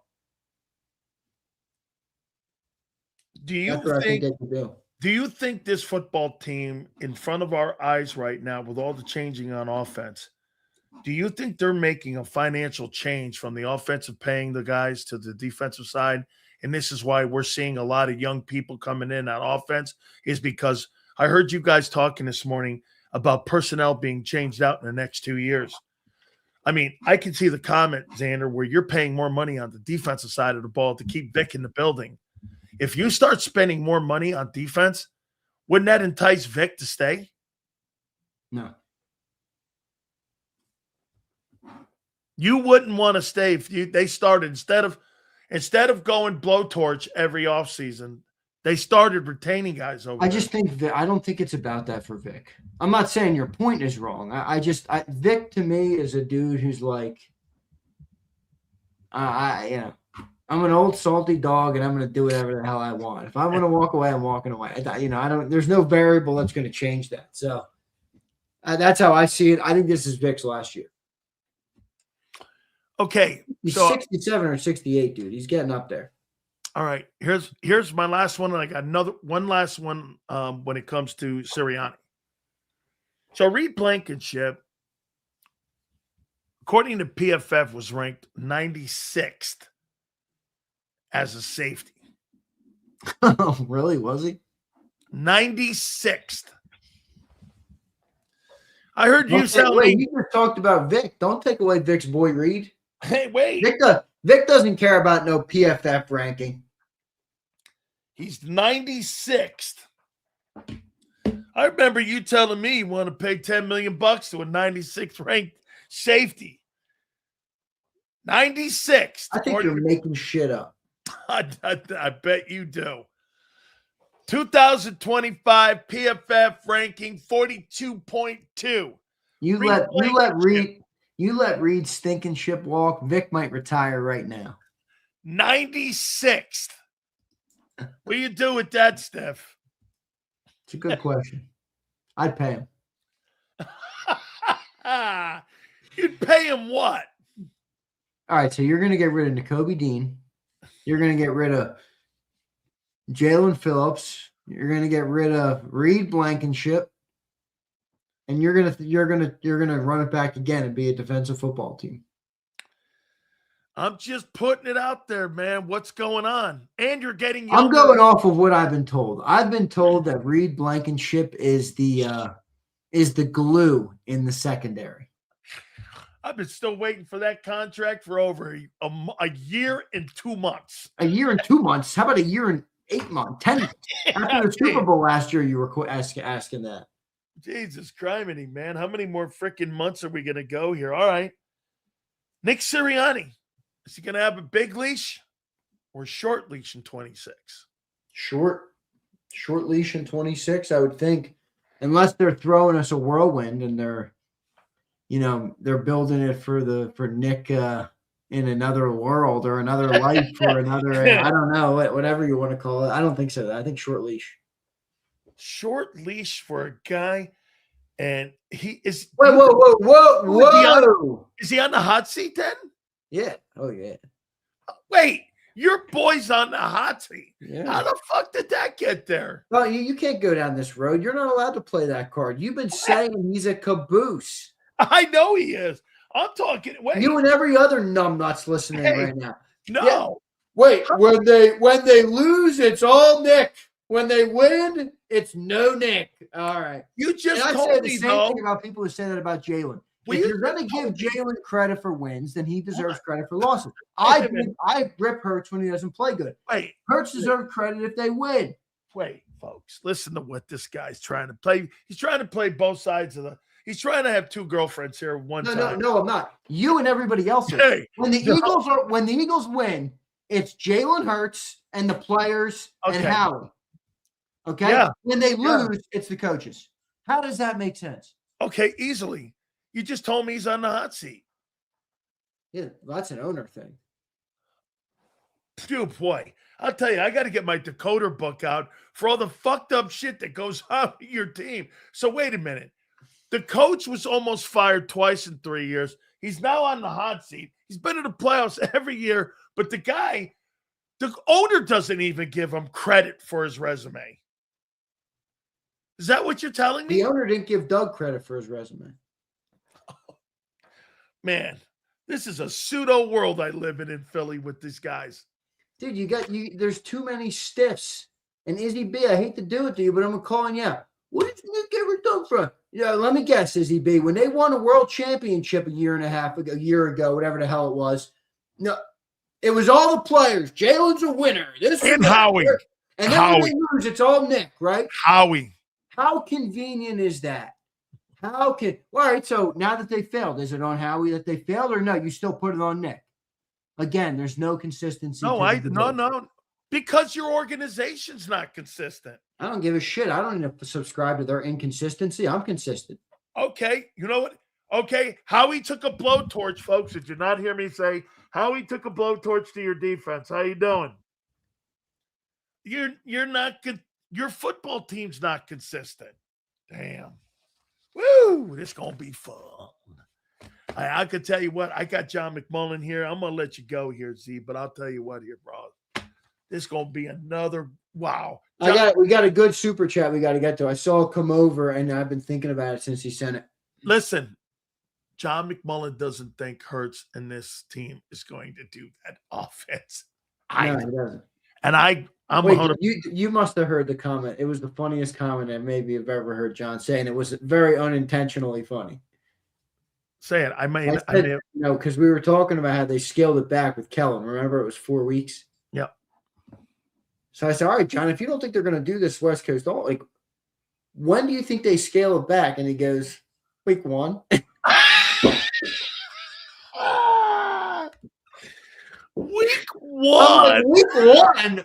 What the fuck do you mean week 1? I didn't even put on my jock strap yet. What the fuck? My God. Week 1. Xander, I haven't even broken in my cleats yet. Yeah. Right. I was after the show. I reheard that, and I'm like, holy shit. Hey, you know what I would tell? You know what I would ask then if that happens? If they do that and revert back, it's going to implode even bigger, because then my question would be, why'd you fire Stoutland then if you're going to go back? Yeah, I said that this morning. Why would you go back to doing what you did if you fired? I'm insinuating that Stoutland became a pain in the ass. Ego got big. The Stout U stuff went to his head. The city loving him went to his head. Thought he deserved more credit or more, more say in the way it unfolded. And he's not the head coach. I got that, but I mean, quite a few Hall of Famers he's coached there since he's been there. I mean, you don't have to sell me. I mean, by the way, we have 2 world champions, 2 Super Bowls in the history. And by the way, what was the common denominator? And the best part of both of them was the offensive line. So wait, you're not going to get me to rip just that one. He can't have an ego. I mean, I'm all right with if Nick can have an ego. You're telling me he can't? I don't even think he has an ego. I think he thinks I'm no dumbass, man. I know what I'm talking about, and he's right. I really think it came down. I don't want to work for a 33-year-old dude. I think it came down to that. I think it came down to what would this guy possibly know? No disrespect to him. What would that guy possibly know that we haven't done here with success? And I think it's an insult. I really do. I think it's insulting. And this is a good comment. Stout earned that ego. I mean, there's a difference between having an ego and it not being founded in truth. And then there's a difference in earning That's it. right. And it's a good comment. It's true. That's right. That's right. Guys, do me a favor, supers.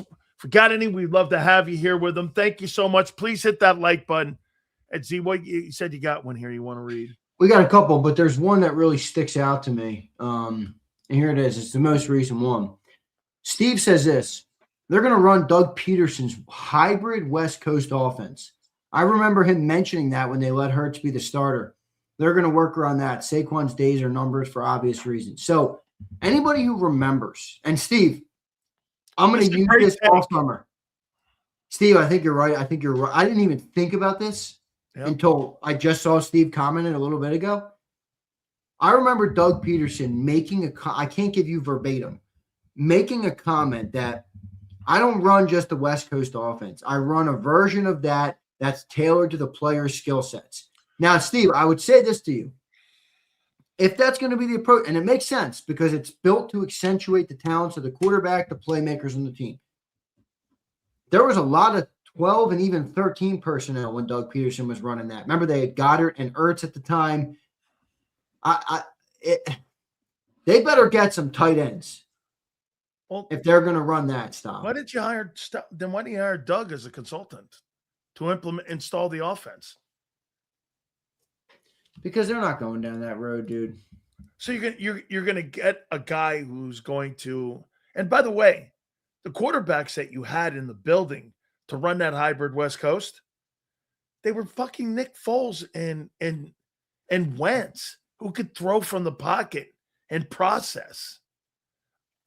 I mean, those are. Do you think Nick Foles and Carson Wentz and Jalen Hurts? You think you have any similarities? Any similarities in how they play in the pocket? Nick Foles and Jalen Hurts? Yeah. Not really. Okay, so we're gonna run Doug's hybrid West Coast with Jalen. Yeah, but Doug, no. That'll work. I think you're dismissing it. Actually, I get what you're saying, but it was RPO integration. They had RPO. They used personnel packages, like I just said, 12 and 13 personnel. I mean, remember, where Doug Peterson got that, right? Andy Reid. That's where that came from.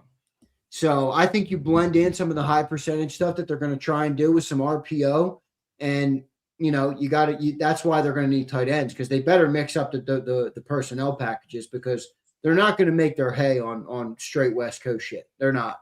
But Xander, if you're going to let's say the quarterback, let's give him the benefit of the doubt. Do you have the tight end, and do you have the backs, and do you have the old line that gives you that affordability to be able to run that offense? Man, I got something on my purview here for the offseason that I think could come. I think the Eagles could make a splash at running back. and not getting rid of Saquon Barkley. Who, Kenny Walker? No, that's too big. No. He's a free agent, by the way. He just got Super Bowl MVP. He's going to get paid like Saquon. Not him. I don't mean that big. I mean maybe a high draft pick or something like that. Maybe like a trade for somebody that's not, whatever. But I think they're going to go into this season. Remember what they did in 2020? Would they draft Love in the first round? Nah, that's too high. Nah, too many other needs. I don't mean that high. 23? Dude, they need that first round pick. You're going to draft a running back when you have a right tackle who's about to retire? Whoa, wait. You're going to go to an offense that the running back doesn't fit. Hear me out. But Jeremiah Love fits that offense. Hear me out. 2017, the Eagles won the Super Bowl with Doug Peterson. They had good backs. They had LeGarrette Blount and Corey Clement, who was an undrafted free agent out of Glassboro, New Jersey, 45 minutes up the road from me. If you're over the bridge, huh?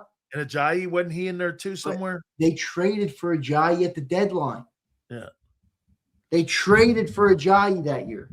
They added a third back. Now, I'm not saying they're going to take the same exact approach, but do you look at it and say, if we're going to run this hybrid West Coast, which, Steve, this is where I love your comment, because West Coast is just not happening. They're not running a full West Coast offense, but hybrid makes more sense, where you bring in good skill position players, running backs, tight ends. They already have the receivers, and you have a bunch of different personnel packages, a bunch of different formations, and you can run a really varied approach here with the West Coast. I think it makes a lot of sense. Do you believe in a place called the Eagle Times? No. Okay, because they just posted saying that the Eagles are reportedly considering drafting a quarterback on day 2. Who did they report a source? I think they were like an aggregate company. Okay, all right. Because what is it? Eagle Times? The Eagle Times got 19,000 followers. It's just you follow them. Yeah, I know who it is. It's okay. Well, if you don't think it's what did they post? They said that the Eagles are considering drafting a quarterback on day 2.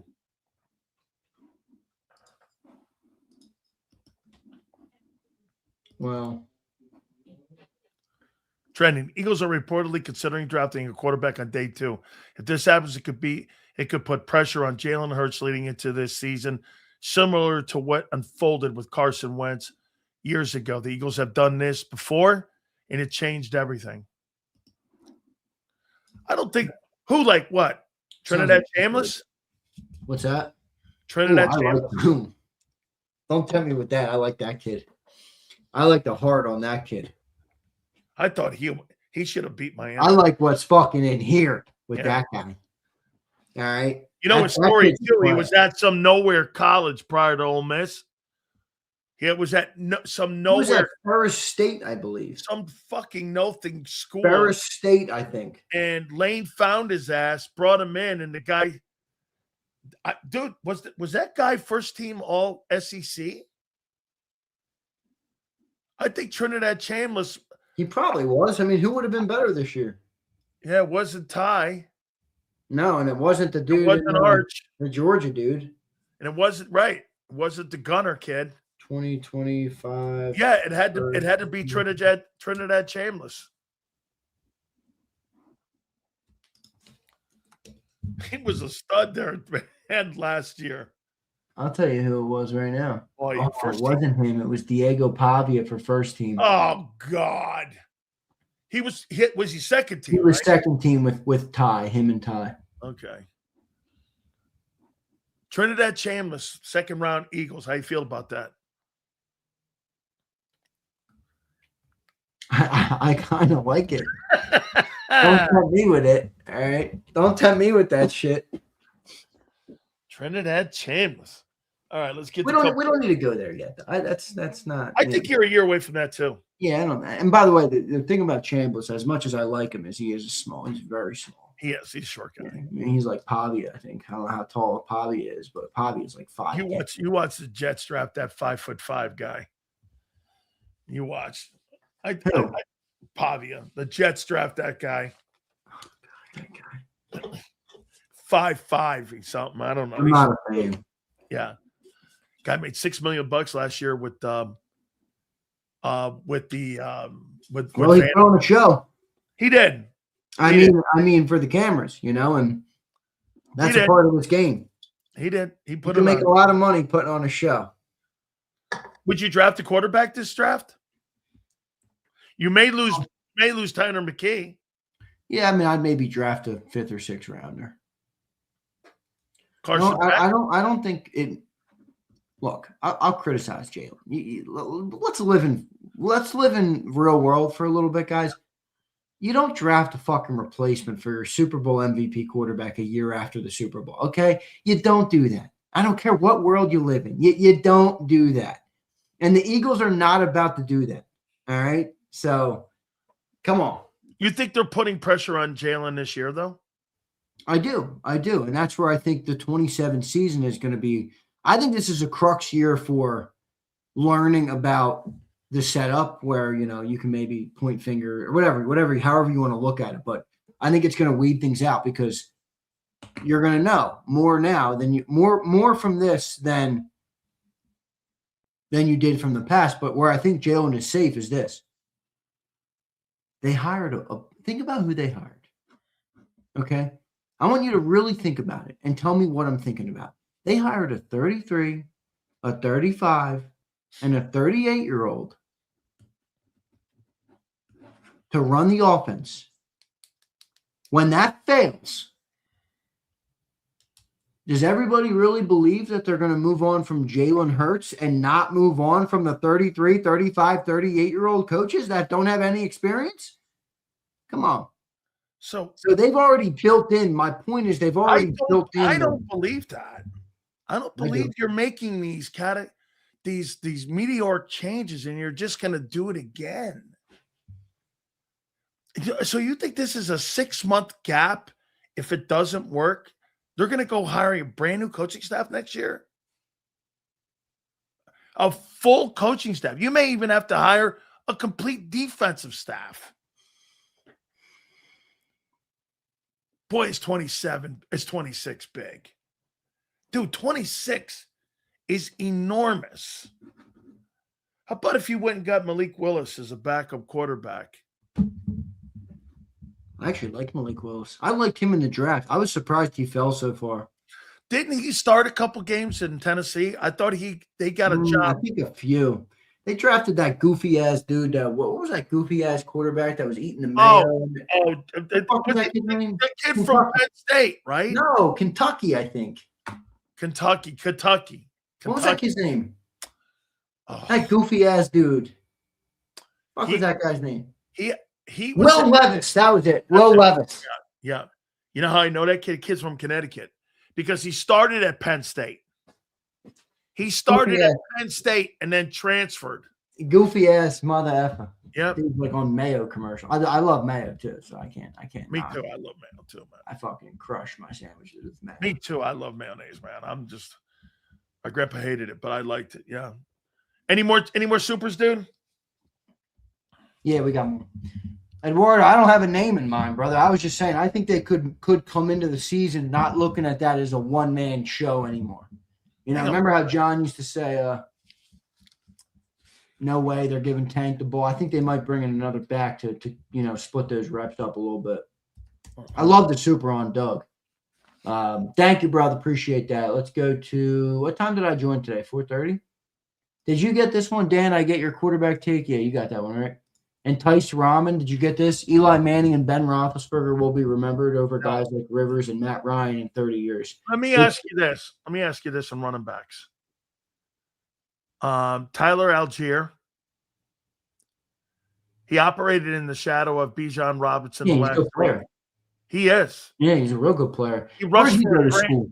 Tyler Algier. He went to some small school, I think. Tyler BYU, was it BYU? I think so. Tyler L.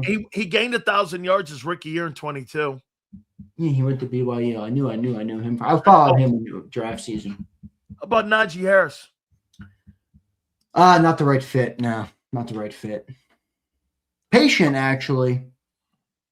How about Rashid White?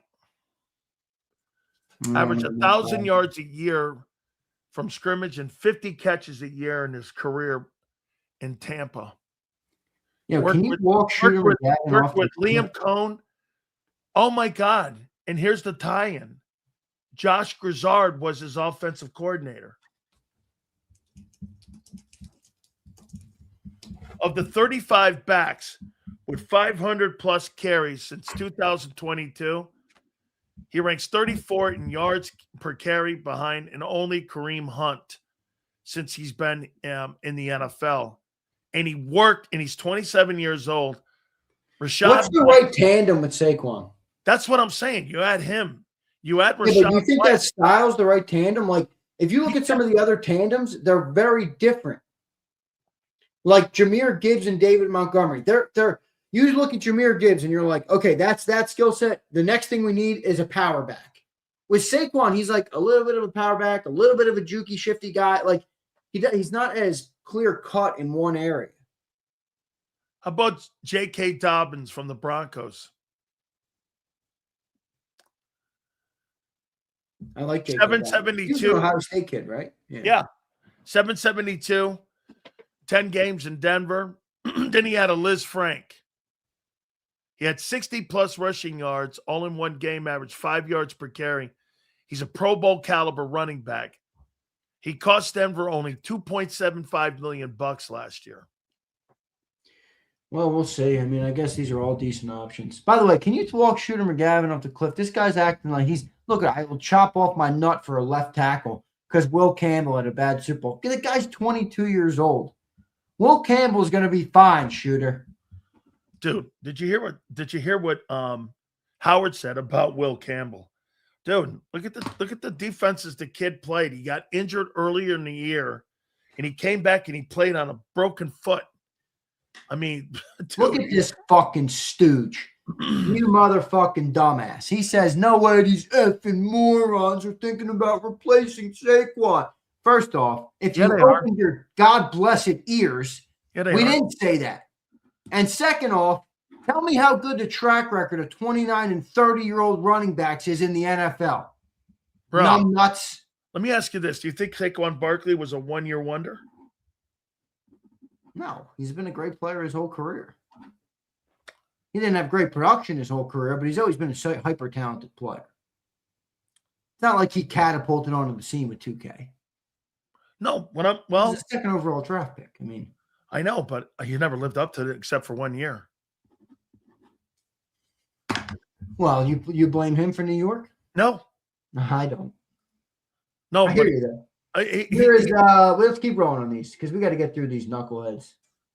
Here is this was a good comment. You didn't answer it. Eli Manning and Ben Roethlisberger will be remembered over guys like Rivers and Matt Ryan in 30 years. Which Dallas quarterback would you rather be, Aikman or Romo? It's a good point. I think Aikman was a product of the environment around him, and he excelled in that environment. And so, however you look at that, to me, Tony Romo, I'll tell you why Tony Romo is one of the greatest picks in Cowboy history. He was undrafted. He went on to do things and win games and do things that nobody ever expected him to do. Do I think he's an elite guy of an elite guys? No. But, bro, what did you expect him to do when he came out of college? He was supposed to be a clipboard holder, if that, or a UFL quarterback. He went on to become the Dallas Cowboys' all-time leading passer. Make more money than any quarterback in the history except for Dak. I mean, dude, I don't know. I think that's overachieving. It is. Here's Pump. Snake in the grass moves in Philly sports right now. Phillies release a guy late in training camp, then send out a hit piece. Sixers, Eagles, shaking my head, fellas. Wait, what are you referring to with the Phillies? Oh, who'd they release? By the way, all my friends at Clearwater are over there right now going like this. Phillies are in town, boy. I'll tell you, of all the minor league teams in Tampa. Philly is a lot. Dude, the Clearwater facility, I've been over there like I've probably broadcast from that Philly facility, 50 times. And I will tell you, it's the best facility. The Blue Jays have a great one in Dunedin. Castellanos. They put out a hit piece on Casty. What'd they do, move him? Pump, I told you, how many years ago did I tell you that team will never win shit when they made their anthem singing about sitting in the corner like a loser? I told you that, Pump. It would never happen. Here's And Walkout. What's up, Walkout? Thank you for the $20 super chat, brother. I appreciate you. You guys are the best. Thank you. What do you think is going to be Howie's priority at the draft? What positions? And I can't wait to listen to your coverage. Thanks, dude. We'll be covering it extensively, wall to wall. I think what we've talked about, man. I think defensive tackles, or no, offensive tackles, offensive linemen, and I think potential secondary players. And maybe I think the wild card is receiver. get a pen. I want you to go 5 spots. Get my thing. I'm going to go 5 spots, okay? And I'm just going to go 5. I think you're going to be shocked on one of them.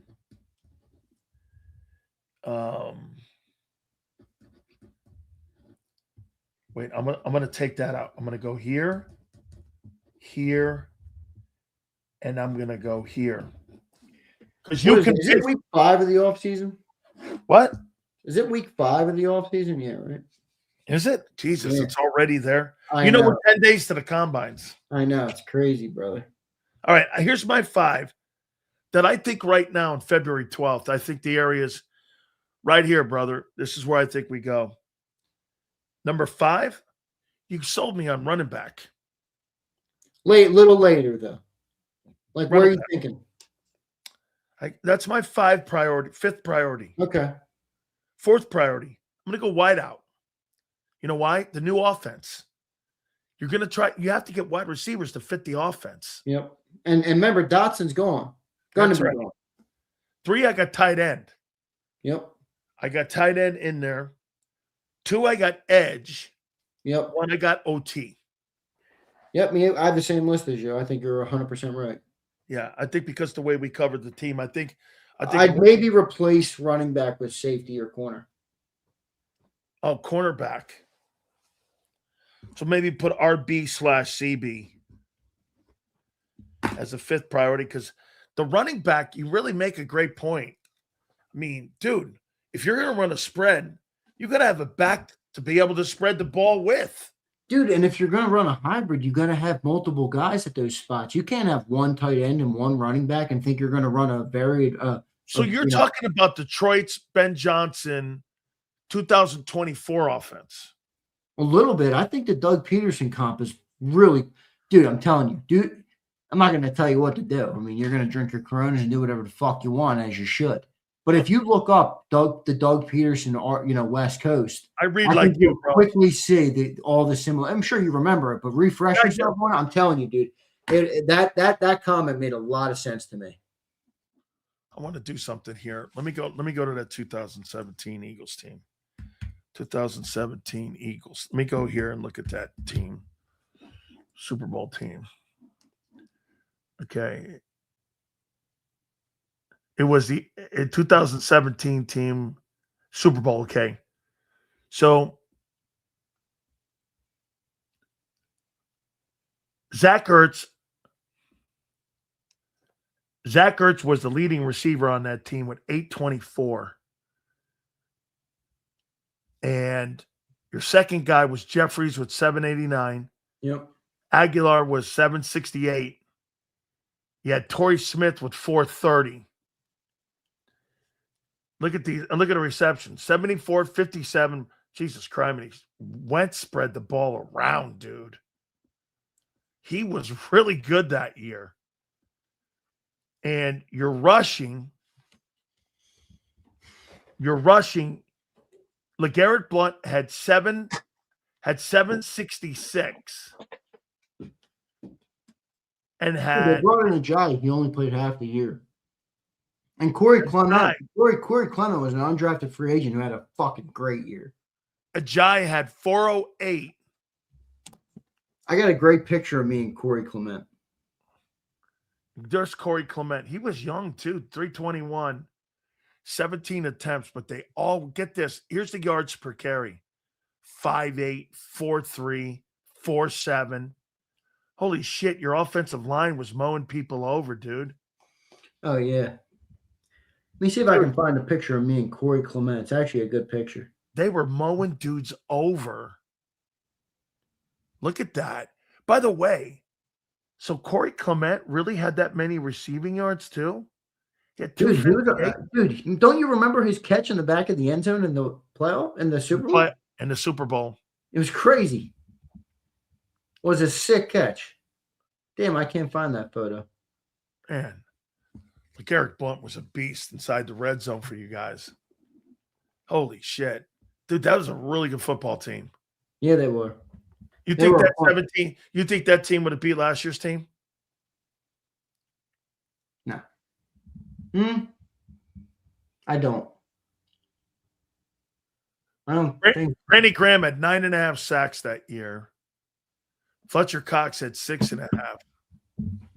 Fletcher Cox was really good. Holy crowd. There's a lot of good football players on this team. Chris Long was on this ball team. Jordan Hicks was on this team. Rasul Douglas was on it. That was a good team, dude. You're bringing me back. That was, winning the first one was different, man. That was a different feeling.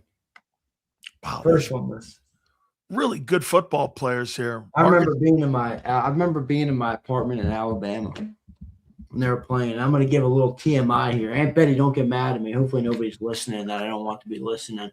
This is our secret. I'm sitting there talking on the couch, and the Eagles are about to win. I remember all the Philly guys were around, and I lit up a fat blunt, Sileo. I laid my ass back on that fucking sofa, and I watched them bring that motherfucker home. That was a great fourth quarter, man. I lit up a fatty like this shit, man. Good. Oh, man. Like a Rastafarian. Yes, sir. That's fucking dope, dude. Very good. All right. Hey, Z. So the next couple moves here, what's next here coming up here, man? Is AJ the next thing? Is AJ the next thing to be decided? Or are they just going to, again, go to funny, you know what? Who said this? It was yesterday. It was Adam Kaplan. He said this. I think we're going to know more about AJ Brown in 10 days. Because he made the move for AJ Brown at the combines. According to Adam Kaplan, he talked to the general manager then and said, get back to me. Draft, they got back to him. They made the trade for him. How he's going to try to move AJ Brown or not move AJ Brown in 10 days at the combine. Wait a second. Let me just to keep track here. You're going to change out the whole offensive coaching staff, hire a bunch of fucking guys who were born yesterday. You're going to get rid of your best receiver. You're going to get rid of your star tight end who led the team in touchdowns, and you're going to have a better year? Yeah, good luck. I got a bridge to sell you in Brooklyn. Come on, man. Come on, man. Hey, I'm just why would you're making a lot of moves here, bro. You're making a lot of moves. We got more supers. Here's Kyle. What up, Kyle? Sills and Xander.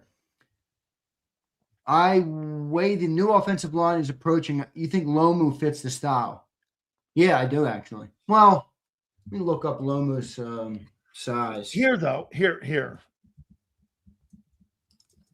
So you're going to bring in a brand new offensive line guy for an offensive line. I like this Caleb Lomu kid, though. Okay. Do you like Chris Cooper? What do I know about Chris Cooper? He got blown out. Bro, I'd rather have fucking look at all these people speculating. Bruce says Z's the type to hold the blunt. Bruce, if only you knew the truth. If only you knew the truth. The blunt rotation didn't start till your boy showed up, Bruce. The whole fucking party was on your boy. All right? All right? That goes for everywhere I went. All right? Can you imagine? Bruce, don't get it fucking twisted, guy. Hey, Bruce, can you imagine walking into Big Z's dorm? There must have been a fucking hookah right in the middle of the fucking. No hookah. Blunts and shit, although that. Let me tell you, I'll just give it. Aunt Betty, close your ears. Yeah, let me say this. I hope Aunt Betty's not listening. Listen, Aunt Betty. So you walk into Big Sills' dorm. Jerome Brown was in there. Everybody was in there. All I remember is this. There were joint papers everywhere and pizza boxes everywhere. You know what I used to go to so we had the in Alabama, there's not a whole lot to eat off the campus, if you don't know. I used to go to the gas station, had a little mart, and I was boys with the owner there at the mart. He would always hook me up with shit.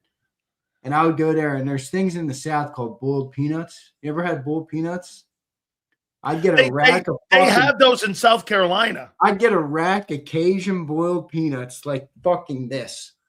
They sell them and they put them in the brown bags, right? They put in that back in Bama, they put them in the styrofoam cup. But you're right, the brown bags are very popular too. Yeah. They did that down in Florida, and they do that in South Carolina. Those are huge. I should have roasted peanuts are big there. Every once in a while, still, I'll be out and like somebody will say something to me about like watching our shows, and I'm like, oh fuck. I don't want you as much as I want you watching the show. I don't want you particularly watching my show. You know, you get some guy they're like, oh, I'm watching. I'm like, oh, what have you heard? What have I said that you know about me now? I had a guy the other day on my ex account go, hey, I heard you and that fucking kid. I go, who kid? Xander? He goes, yeah, you fucking bashing. I go, he ain't bashing anybody.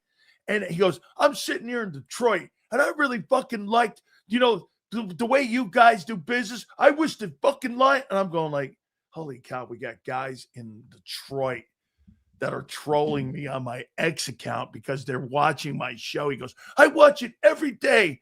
When I watch it every day after work when I get off of work over at the plant. I'm like, that's pretty cool. So he goes, I watched the show, and I'm like, that's pretty cool, man. We actually got a pretty good viewership in Detroit. You'd be surprised. All right, here we go. A couple more. What's that? Just shocking, man. Here is Nick. What's up, Nick? Appreciate you, my man, for being here and for the super chats. Real question, is Eli a Hall of Fame without the last name?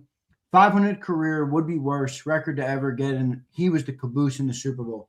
I'm an Eli as a Hall of Fame guy, but I understand the complexity to the conversation, the 500 career. I get it, but I'll ask you this, Nick.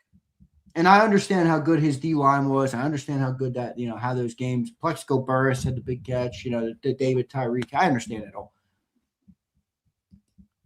Who else has been successful in New York? Before Eli and after Eli? Phil Simms. How much before Eli was Phil Simms, though? 20 years prior? Probably. That's a pretty significant amount of time. Okay, what year did Eli? I want to show you something about Eli, and I'm not an Eli guy, but this was brought up to me. What year did Eli win that Super Bowl? Was it 2010? So what year was it 10? What year did Eli win the Super Bowl? Give me a date. I want to show you something off the Eli Manning Super Bowls. Watch this, Xander. Eli Manning, and I'll make a point to you about this kid. And I think it's pretty fucking amazing. Okay, so I'm looking up a number. What year did the Giants win the Super Bowl? 2008 and 12. Okay, so 2008. Watch this. Let me go here. 2008 New York Giants.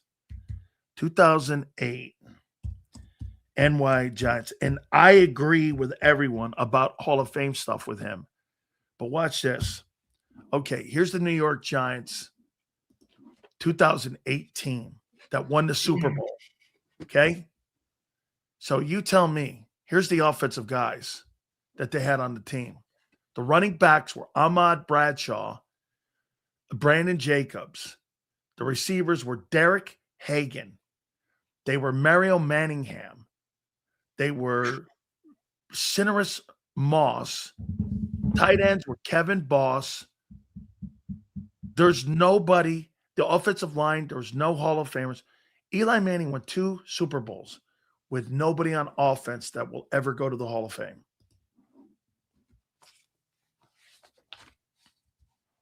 He took 2 teams and won an MVP in those games with no Hall of Famers on offense. None. No, and no one will ever remarkably be close. It's pretty amazing. So do you think Eli's Hall of Fame then or no?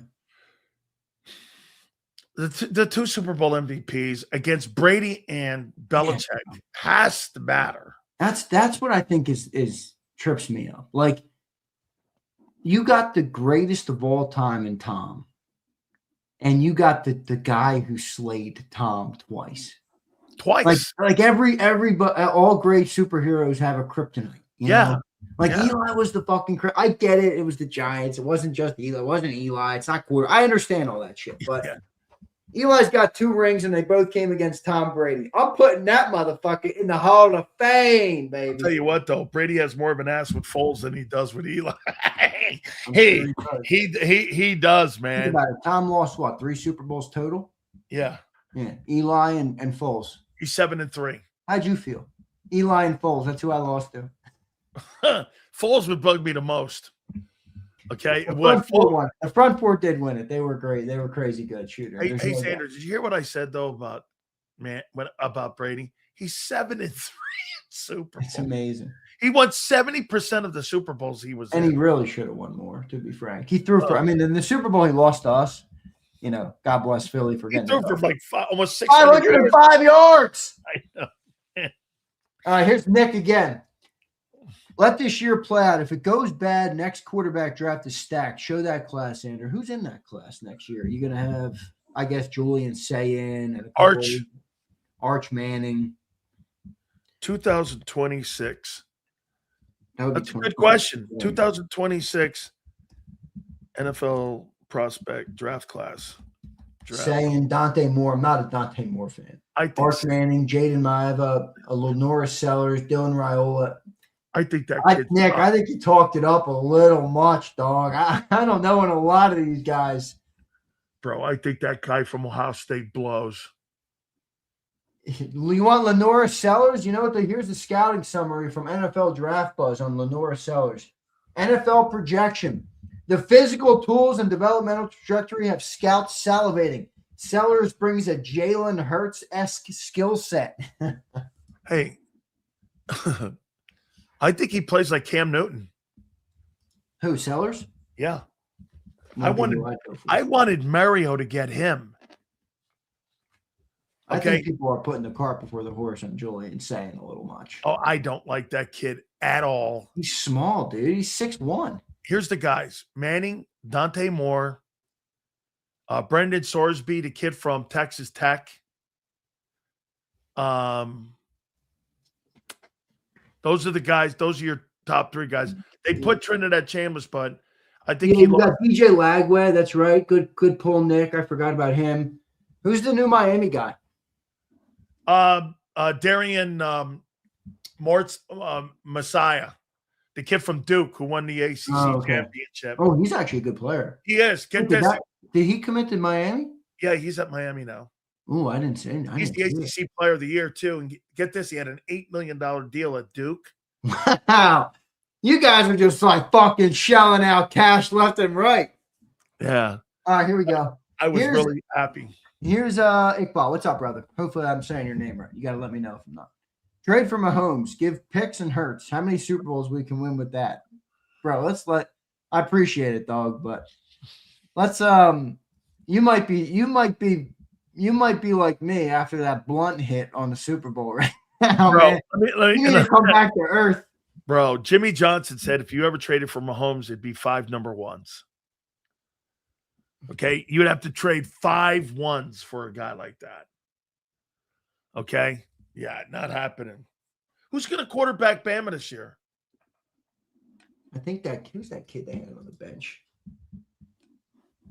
I don't know who it's going to be. The kid that came in for Simpson, in the Rose Bowl? Austin Mack or Keelan Russell. That's right. Oh, that's good.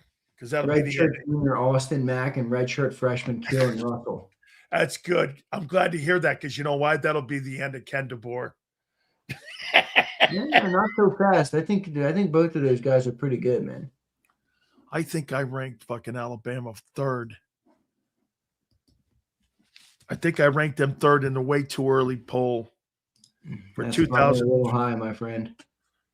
Here, let me go. I'll tell you what I ranked them way too early. I got to go in my email. Way too early. Top 25.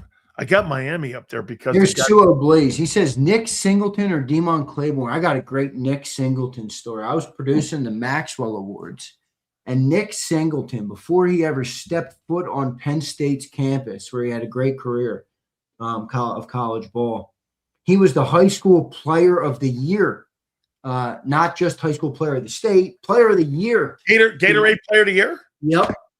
And he was about as humble as a kid as you'd ever imagine when I talked to him backstage. Huh. Thanked me for everything I did. That shook my hand, please and thank, manners. That's not everything, but it is. I'm a people guy. I like rooting for people that are good people. Yeah. He seemed to me like a good dude, so I hope he has a great career. I like to hear that, dude. He was a hell of a he in high school, he was the type of dude that just he shouldn't have even been allowed to play. Like he was like that. He was like that good in high school. I love college. He was pretty damn good too. Yeah, I'm wrong. I had Bama 15th. Yeah, they're not a top. I put Alabama 15th on the. I'll do mine. I'll look at who. I gotta do some research. I've been in the weeds with some. I think Oregon's going to be up there again. I think Indiana will be probably like around 8th. I think that's going to be interesting to see what they do with because all them James Madison guys are gone now, Xander.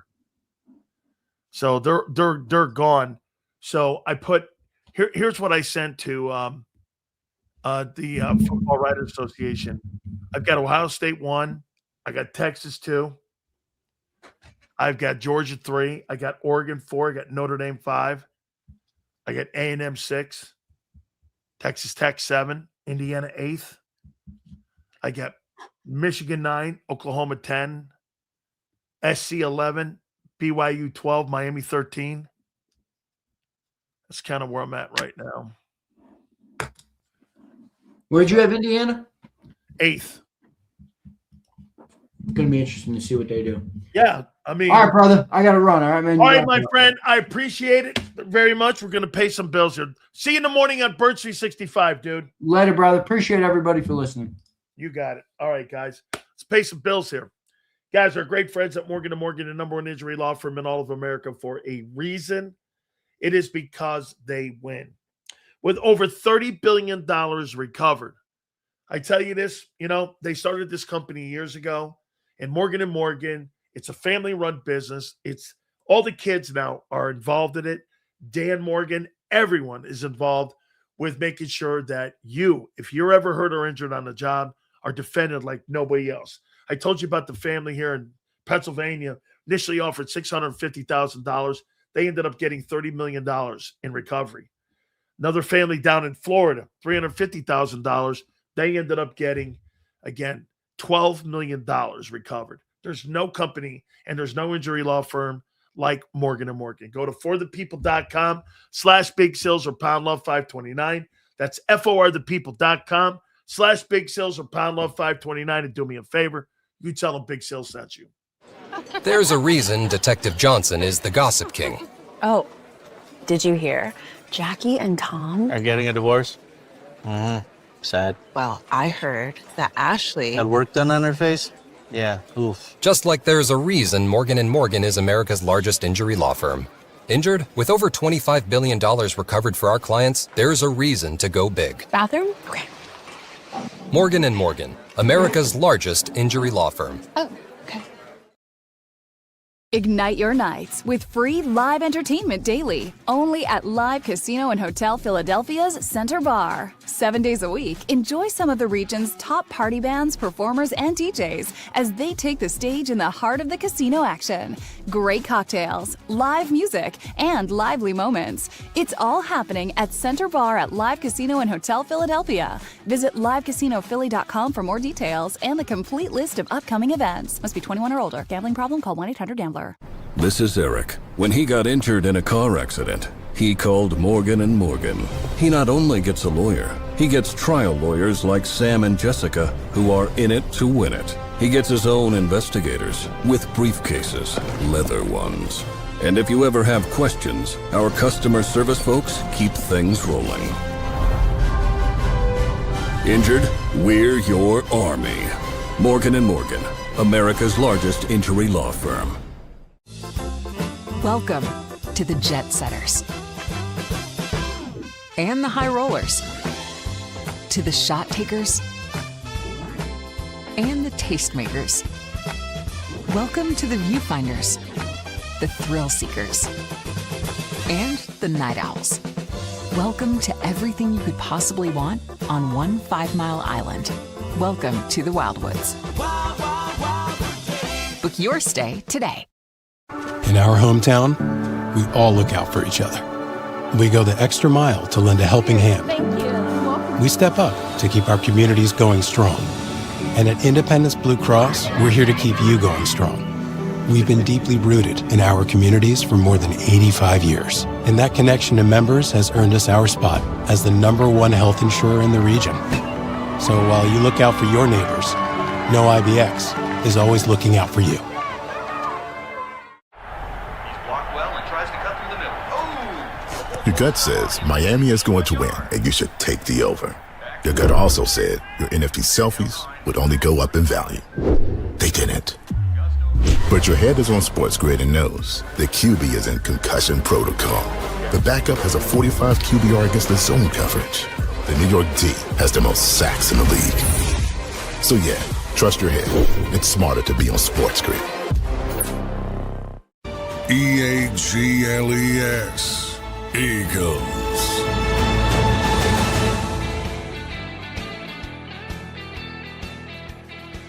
Appreciate you guys coming aboard. Please hit the like button.